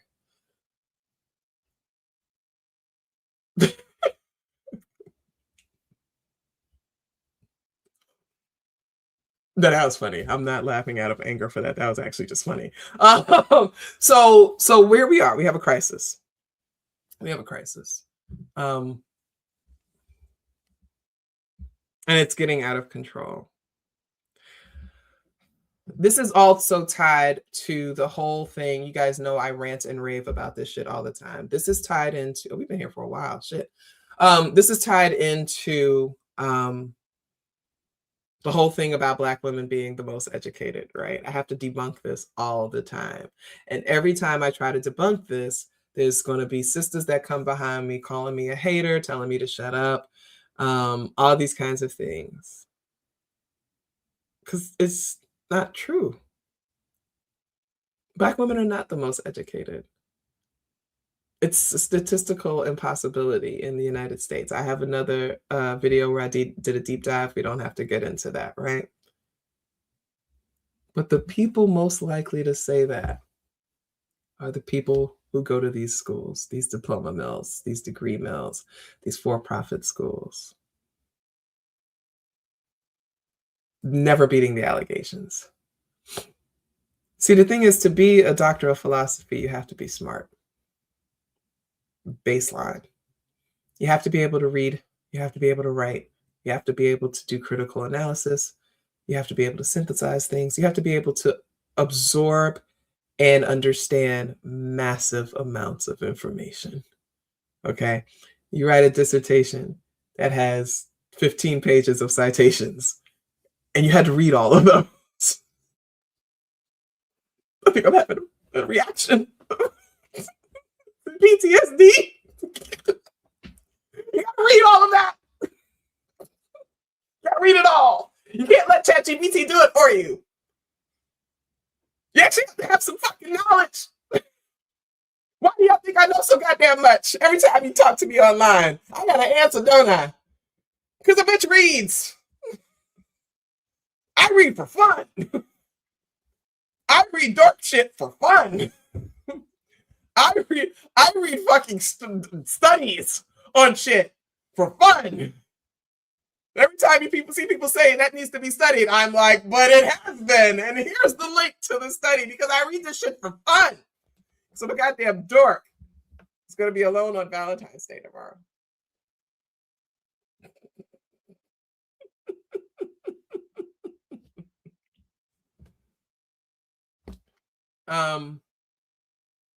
I feel bad because at the end of the day, this would not be able to happen if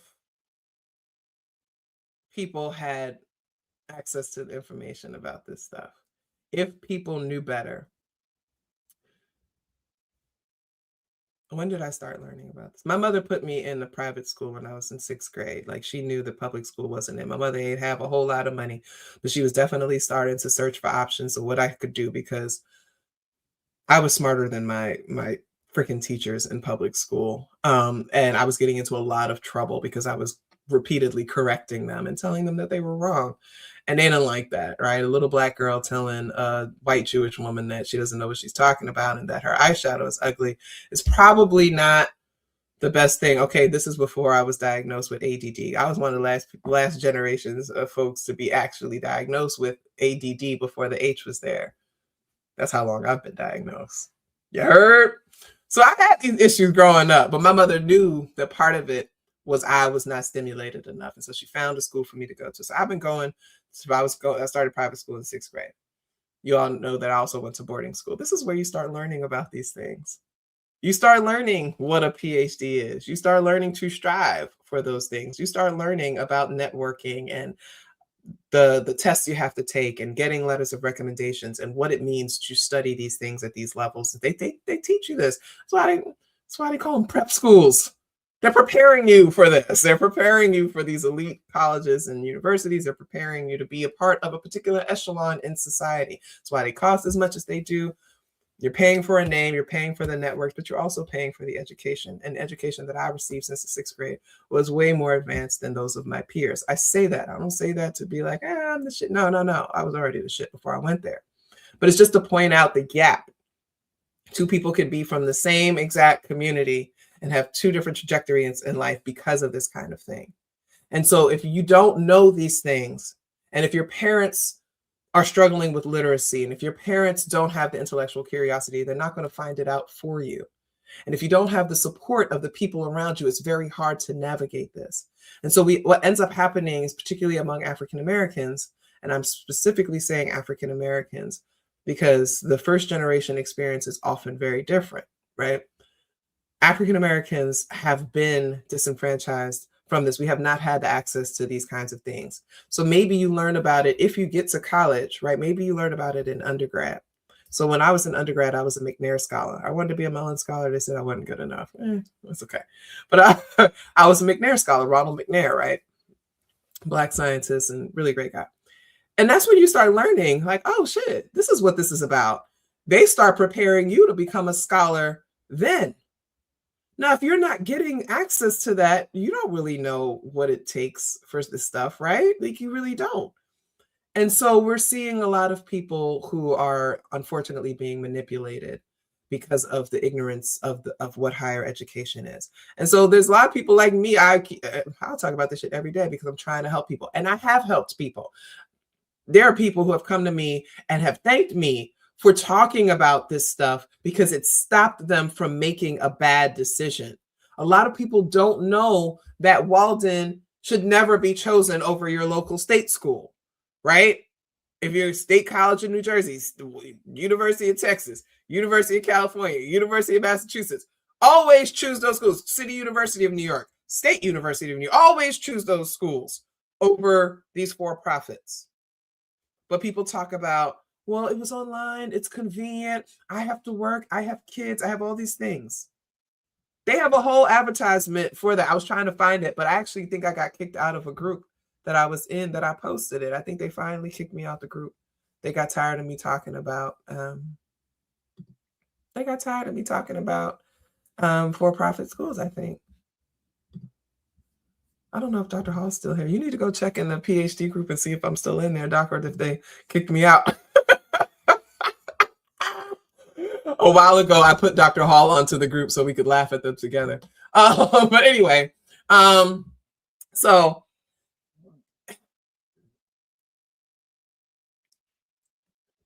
we have a crisis on our hands because our people now are being saddled with massive debt that they'll never be able to get out of because they're not going to make the amount of money they need to be able to pay these bills off. And I see it all the time. I see, like, they will have threads like, how has getting your degree helped your career? People be like, it hasn't. I'm not making no more money, blah, blah, blah. I regret it, all this kind of stuff. And it's like, well, if you had gone to a real school, you might have had a real shot. I want people to stop going to these schools. I want them to stop going. Tracy, what's her last name? Cotton. She has a book called Lower Ed. Okay, go look up the book Lower Ed. It talks about that as well.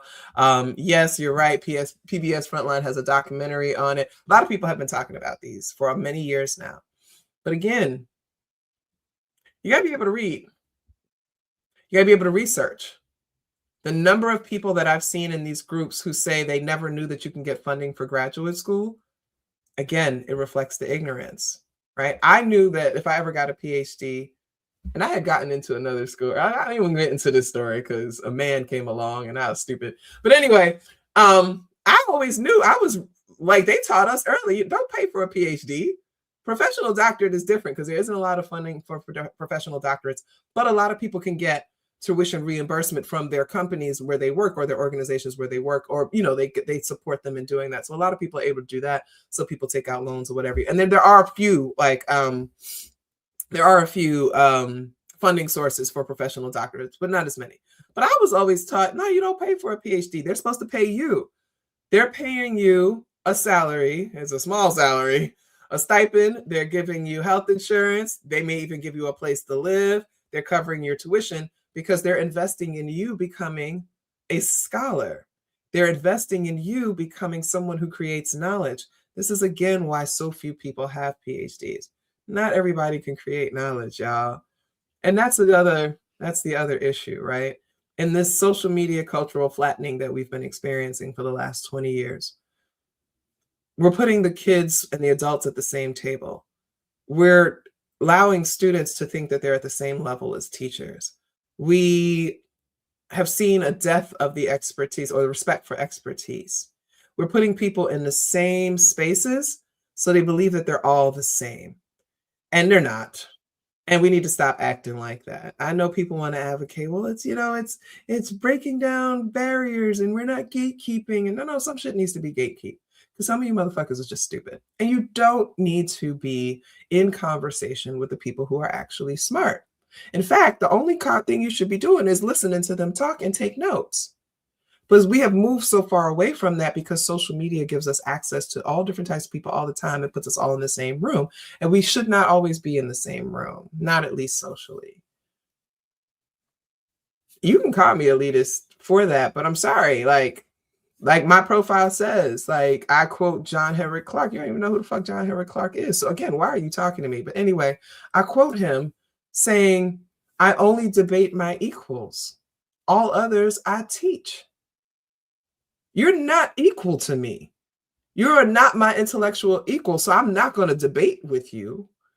We can talk about, Italian sausage recipes, but I'm not going to debate you on some shit that I know you're not knowledgeable about. And yet, in the debate me bro era, in the social media era, everybody feels like they're all on the same level, which is why you have so many people feeling like, you see all them posts, go to Threads right now and search maybe I should get a degree. It's become a meme among Black women. I'm bored, maybe I'll get a degree. I'm upset, I'm gonna get a degree. Oh my God, I'm gonna get another degree. Why are we Black women like this? Oh my God, that's all we do. No, it's not. Black women are not getting degrees like that. Knock it off. We're not. We are not getting degrees like that. We are damn near at the bottom. The only people really below us are Black men. We don't compare to white women, Asian women, white men, Asian men. Latinos actually, but the Latino thing gets weird because you can be Black and Latino, you can be white and Latino. That gets weird. The stats there are weird, which is often why we don't get a whole lot. But Black women are nearly at the bottom when it comes to degree attainment. So this is a meme. And it's a meme that is fueled by these for-profit schools that allow anybody to come in, anybody literally off the street can come in and get a PhD as long as you can complete the program. And they're going to struggle to complete the program because they're going to put obstacles in your way. That's one of the things they found in the lawsuit, was that they were delaying people's progress. People would be reaching out and sending emails to their advisors. Advisors wouldn't respond for 2 weeks. And by the time they respond, the deadline for a person to have submitted something to be finished had passed. And they're telling them, oh, well, you got to do another semester. Oh, and you got to pay for it. This is how they've been scamming sisters. That's why there's a lawsuit. That's why they settled for $28 million. This is what they've been doing. And the thing is, that reputation will never go away. Walden don't even hire its own graduates to come and teach there. Every now and then one slides through. Walden won't even hire its own graduates to teach at its school. because it knows how useless and worthless that degree is. And they're trying to keep their accreditation. They're trying to keep things going. So they're not trying to ruin their accreditation by hiring people who have degrees from for-profit schools. Why don't people see this? Like, that's how it is. It really pisses me off because they are targeting sisters. They're targeting the single moms. They're targeting the divorcees. They're targeting the widows. They're targeting the women who never got to get a degree when they were younger because they started having kids early. And so now they want to get one. They target them. They target the women that are veterans or that are active military. And I absolutely hate it. And here's the thing. A lot of people will use the excuse that, you know, it's convenient, it's online or whatever. That's not it. Plenty of top schools have online programs, especially for professional doctorates. When you do a doctor of education, you can go online to many schools. Vanderbilt has one, NYU has one, UNC has one, Drexel has, like these schools, good schools have these programs. So it's not about the convenience of online. It's you can't get into them schools. And that's the part that we're not supposed to talk about. We're being elitist when we talk about the truth that so many people go to these schools because they cannot get accepted anywhere else.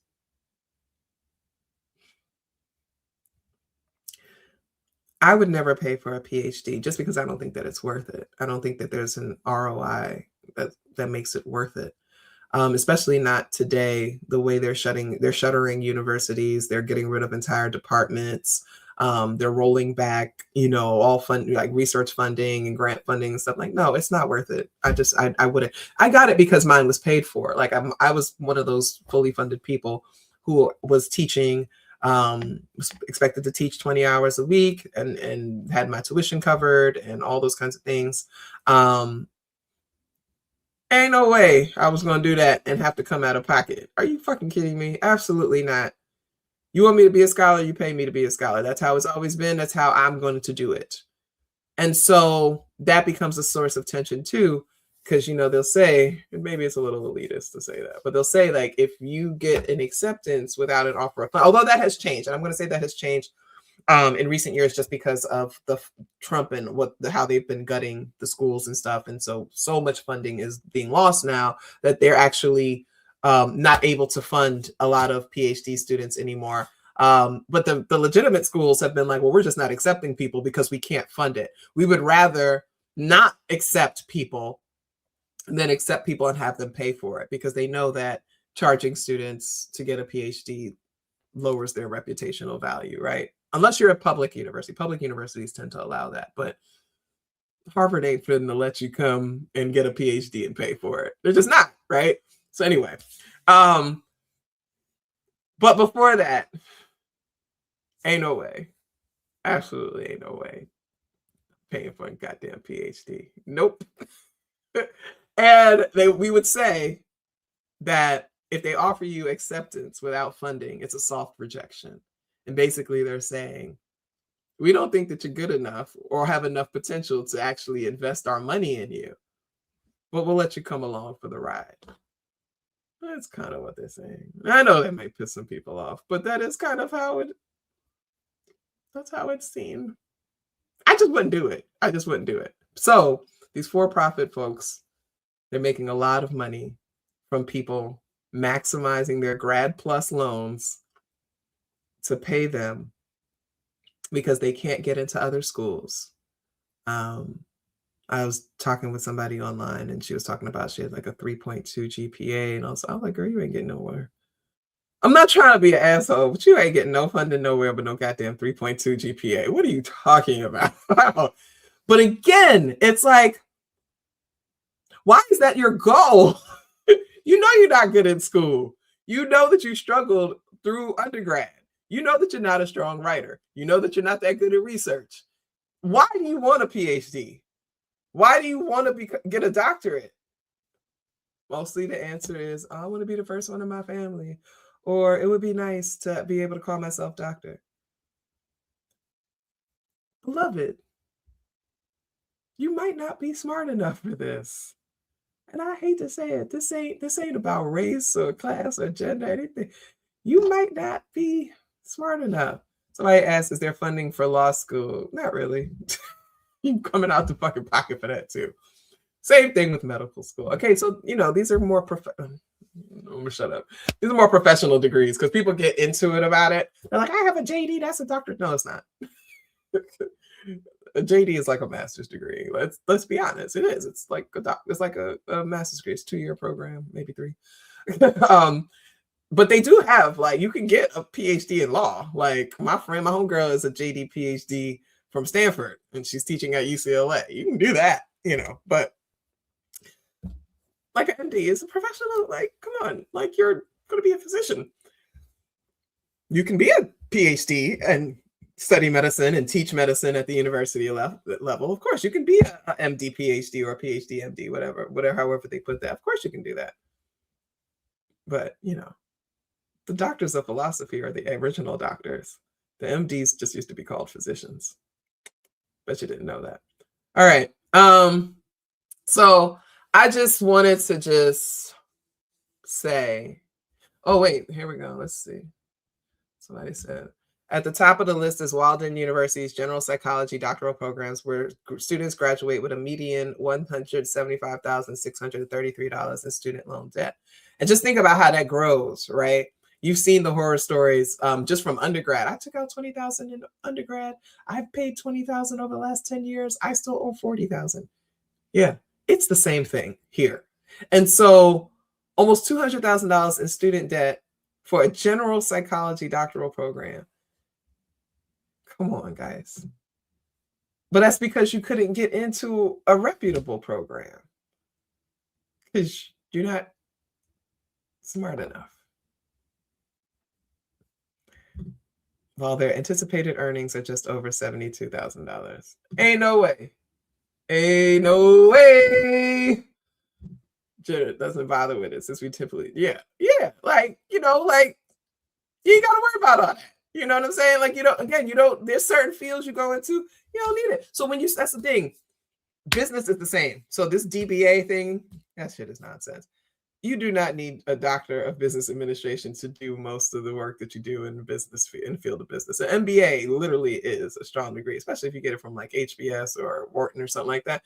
You are good money. You're talking about having one of the strongest degrees out there. You don't need a DBA. That's a money grab.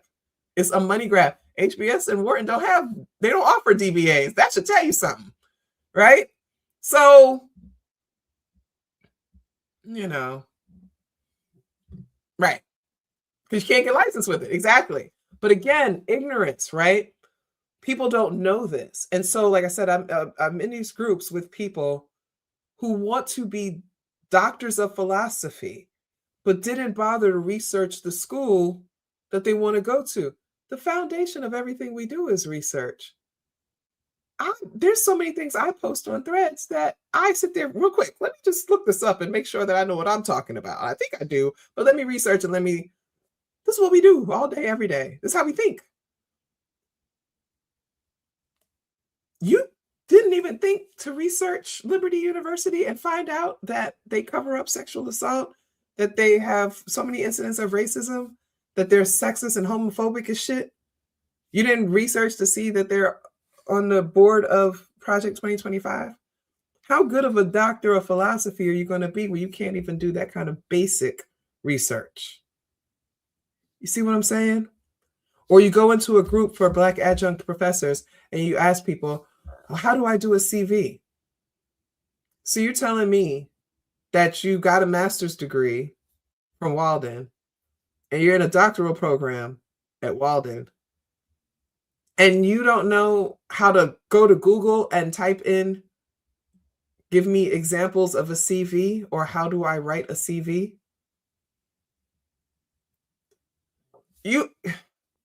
It's hard being a Black woman and saying these things because one thing y'all know about me is I'm always going to look to the source. I know where this comes from. I know this is, for the most part, not my people's fault. It's just not. again, centuries of being disenfranchised from learning to read and learning to write. Generations of being given subpar resources and denied access to the same educational opportunities as others. Being ghettoized, being discriminated against, and even if you happen to make your way and navigate into those spaces, you're dealing with the stress and trauma of racism. Hi, I went to boarding school. I was one of 2 Black girls in my freshman class. Shout out to my bestie. Both of our kids are in college now. So funny. Our kids are 5 months apart. That trauma that you deal with, right? You kind of like, damn, I could have stayed with the niggas, right? The things that we do, right? My son is having a wonderful cultural awakening after going to school 4 years with these white folks, and now he's at school with these white folks. He's like, God damn, my son's turning really militant. I love it. I love it. My baby's becoming a little militant. He's living up to his name. Anyway, we don't know what we don't know. And I think I've talked about this before, but I experience a bit of survivor's remorse when it comes to this. It's like, I'm from the hood. I grew up in poverty. I know what homelessness looks like. I know what hunger looks like. I know what coming home to no lights and no gas is like. I know what it's like to watch my mama skip a meal just so I could eat one. That's where I come from. I've lived in the projects, okay? I've lived in the hood. So to have made it, right? The language of making it. It's hard to square, right? Why me? Why not them too? Right? I've dealt with that most of my adult life. Part of why I became a social worker. Now also why I'm a professor. One of the jobs I'm trying to get is at actually a community college, because I really want to do that. I really want to be that person, right? So it's hard. That's why I offer classes. That's why I created Sankofa Summer School. I'm trying to educate. I'm trying to get information out there for people who can't usually access it. And it's not just Black people, right? Like only like one third of adults in the US has a bachelor's degree, right? This is across the board, but it definitely affects my people disproportionately due to systemic racism, right? And classism. So I do my part. I created a school that is virtual, that you just come for the knowledge. You're not getting no award or certificate. You just come for the knowledge. I do these workshops and these series to try to educate people because somebody's got to do it. Somebody just asked me the other day, they're like, well, we realize that this is a problem. What do we do? I said, we go and teach. Too many of my peers and my colleagues are focused on, that CV and putting, the publishing and getting tenure. I was like, you forget what we've been called to do by our ancestors. We are the talented 10th. We are the 5%. Our job is to educate our people. Like knowledge for liberation, that is what we're supposed to be doing. And so when I see so many of my people getting caught up in these for-profit scams and these degree mills, right? And they're defending them. Well, it's accredited. It's not for profit. It's rigorous. It's hard. It's hard to you because you can barely read. That's the number one thing that people say. Well, it's rigorous. It is, it's the same rigor as any other school. I'm like, what other school have you been to be able to compare it to? You think it's rigorous and difficult because you are functionally illiterate. So yes, it's going to be harder to you. Everybody ain't supposed to be a doctor. And I know that people don't like to hear that, but everybody can't be Beyonce either or Michael Jackson. Not everybody's supposed to be a singer. We can accept that, right? You can't sing. Therefore, you ain't supposed to be a singer. I know people try to manipulate their voices and they try to use auto-tune and all these other things, but everybody can't be a superstar like that. Not everybody can write songs well enough like Mariah Carey and cake off the way she has. That woman created the biggest modern Christmas song of our time. Not everybody can do that. Not everybody's supposed to do that. Not everybody's going to write a poem like Maya Angelou. They're not going to write an essay like James Baldwin. Not everybody's going to do that. Not everybody can be a pediatric neurosurgeon, right? Not everybody can be, you know, a top lawyer or even a lawyer. It's okay. Because guess what? Not everybody can fix an air conditioner either. And that's valuable. I need you niggas to get back to building houses. Not everybody can do this. This is valuable. This is artistry. Not everybody can braid hair. That is artistry. That is talent. That is skill. Once we start thinking that everybody should have access to everything, that's how AI gets going. Not everybody's an artist. You can't draw, you can't paint, then you can't draw, you can't paint. Why do you have to turn to AI to make yourself feel like you can do those things? Find your lane. Find what you're good at. Trust me, it is valuable to this world.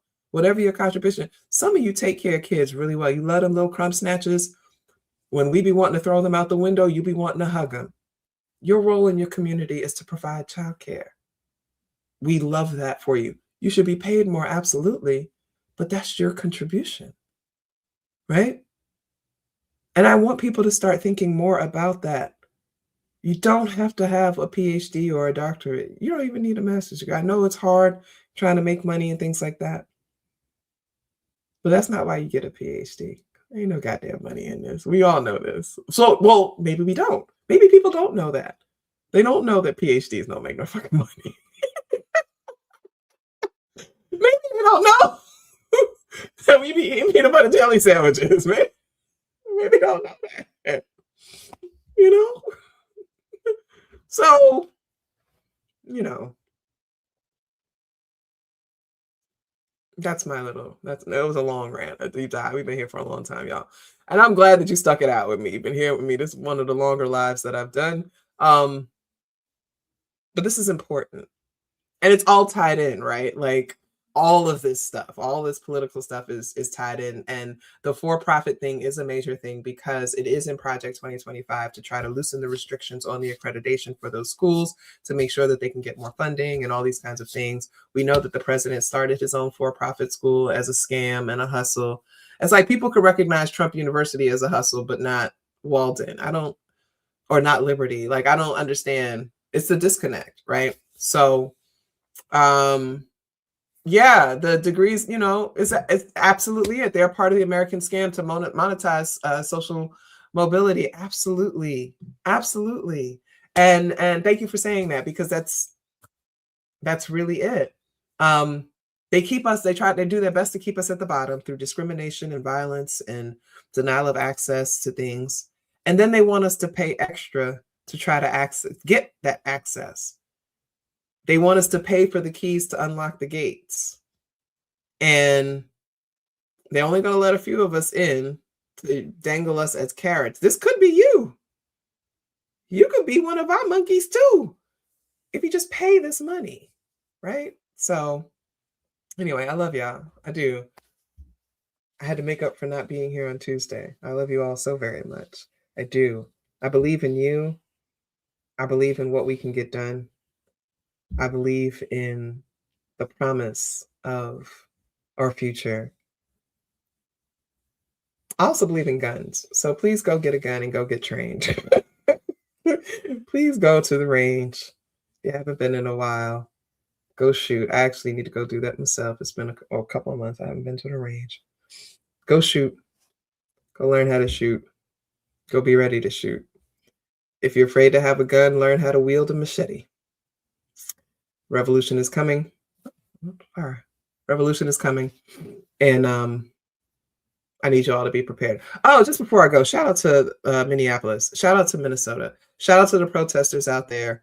Y'all really shut that shit down. It took 2 white people being killed, but y'all applied pressure and you got them to rescind. I had that stuff all there, but I just didn't get into it.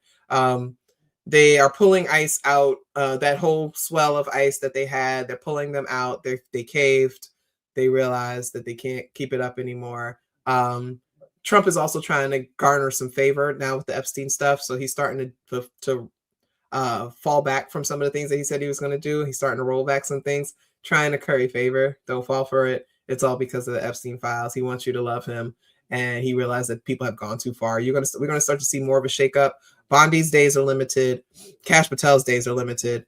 So let's keep our eyes on that. Trump you can't make him look bad. Like he will hate you. And the pushback from Bondi's testimony, her hearing is loud. So anyway, I love you all. Go to the merch, get the merch, feministajones.com/merch. It's still hoodie weather, so buy some hoodies. I didn't get the Black History Month stuff out. Y'all, I have been sick. I'm just gonna be honest. The last few weeks, my health has been absolutely terrible, and I've been fighting through and doing the best that I can, but I got to save my energy for the people that pay me. Speaking of which, if you want to make a donation to me having been here for the last 2.5 hours, you can hit me up, Fem Jones on Cash App, Fem Jones on Venmo, and my PayPal is contact@feministajones.com. If you learned anything, if you liked what I had to say, if you want to support the work that I'm doing here with Political Theater, Black independent woman, political commentary, not a whole lot of us. And Reads for Fun merch. I like that. Let me look into that. I do want to roll out some new merch. I actually have a few designs. I just haven't done it. Again, I've been focusing on this this workshop. Also, if you're on Patreon, I'm doing the asynchronous class. I know some people are slowing down, but again, I just put the information up there. What you do with it is up to you. I give you some topics to consider. I give you the materials. So if you're on Patreon at $10 plus, we have our class going on there, so you can get some of that knowledge. And I'm also teaching 4 classes this semester, so I'm just all over the place a little bit. And I appreciate you all being supportive and being here with me as I spend tomorrow by myself because I don't have a Valentine, because I chose this life. I know I chose this life, but it's okay. If anybody wants to send me like $14 and a couple of hearts for Valentine's Day, I'll take it. But I love you all. I love you all with the love of liberation. I love you with the love of my ancestors. I believe that we will win. You must say this with me. You must say it every day. I believe that we will win. The fascists will not win. The perverts will not win. Capitalism will not win. The people will win. Shout out to Minneapolis. Shout out to Minnesota. Y'all are really doing what you need to do out there. We really appreciate you for stepping up and putting the pressure on in all the cities, Los Angeles, Chicago, New York, wherever you are, you're pushing back against the fascism. We see you. We appreciate you. And everybody has a role. You don't have to be there putting your body in front of a minivan that is kidnapping people, but everybody has a voice. I just watched this video of the old white lady, well, not old, an elder white woman who stood outside of that college office and shouted until they let go of that professor who was in the Epstein files. And she said she was going to stand there every day until they did something. And the next day they put him on leave. That's the kind of stuff that we want to see. We want to see those individual actions. We want to see you taking a stand. We want to see you doing your part. Everybody has a part to play. I love you all very much. And I'm going to go get some food because I haven't eaten and my iron is low. But I'll talk to you soon. And if you have my number and you want to flirt with me, you can do that. All right. Bye.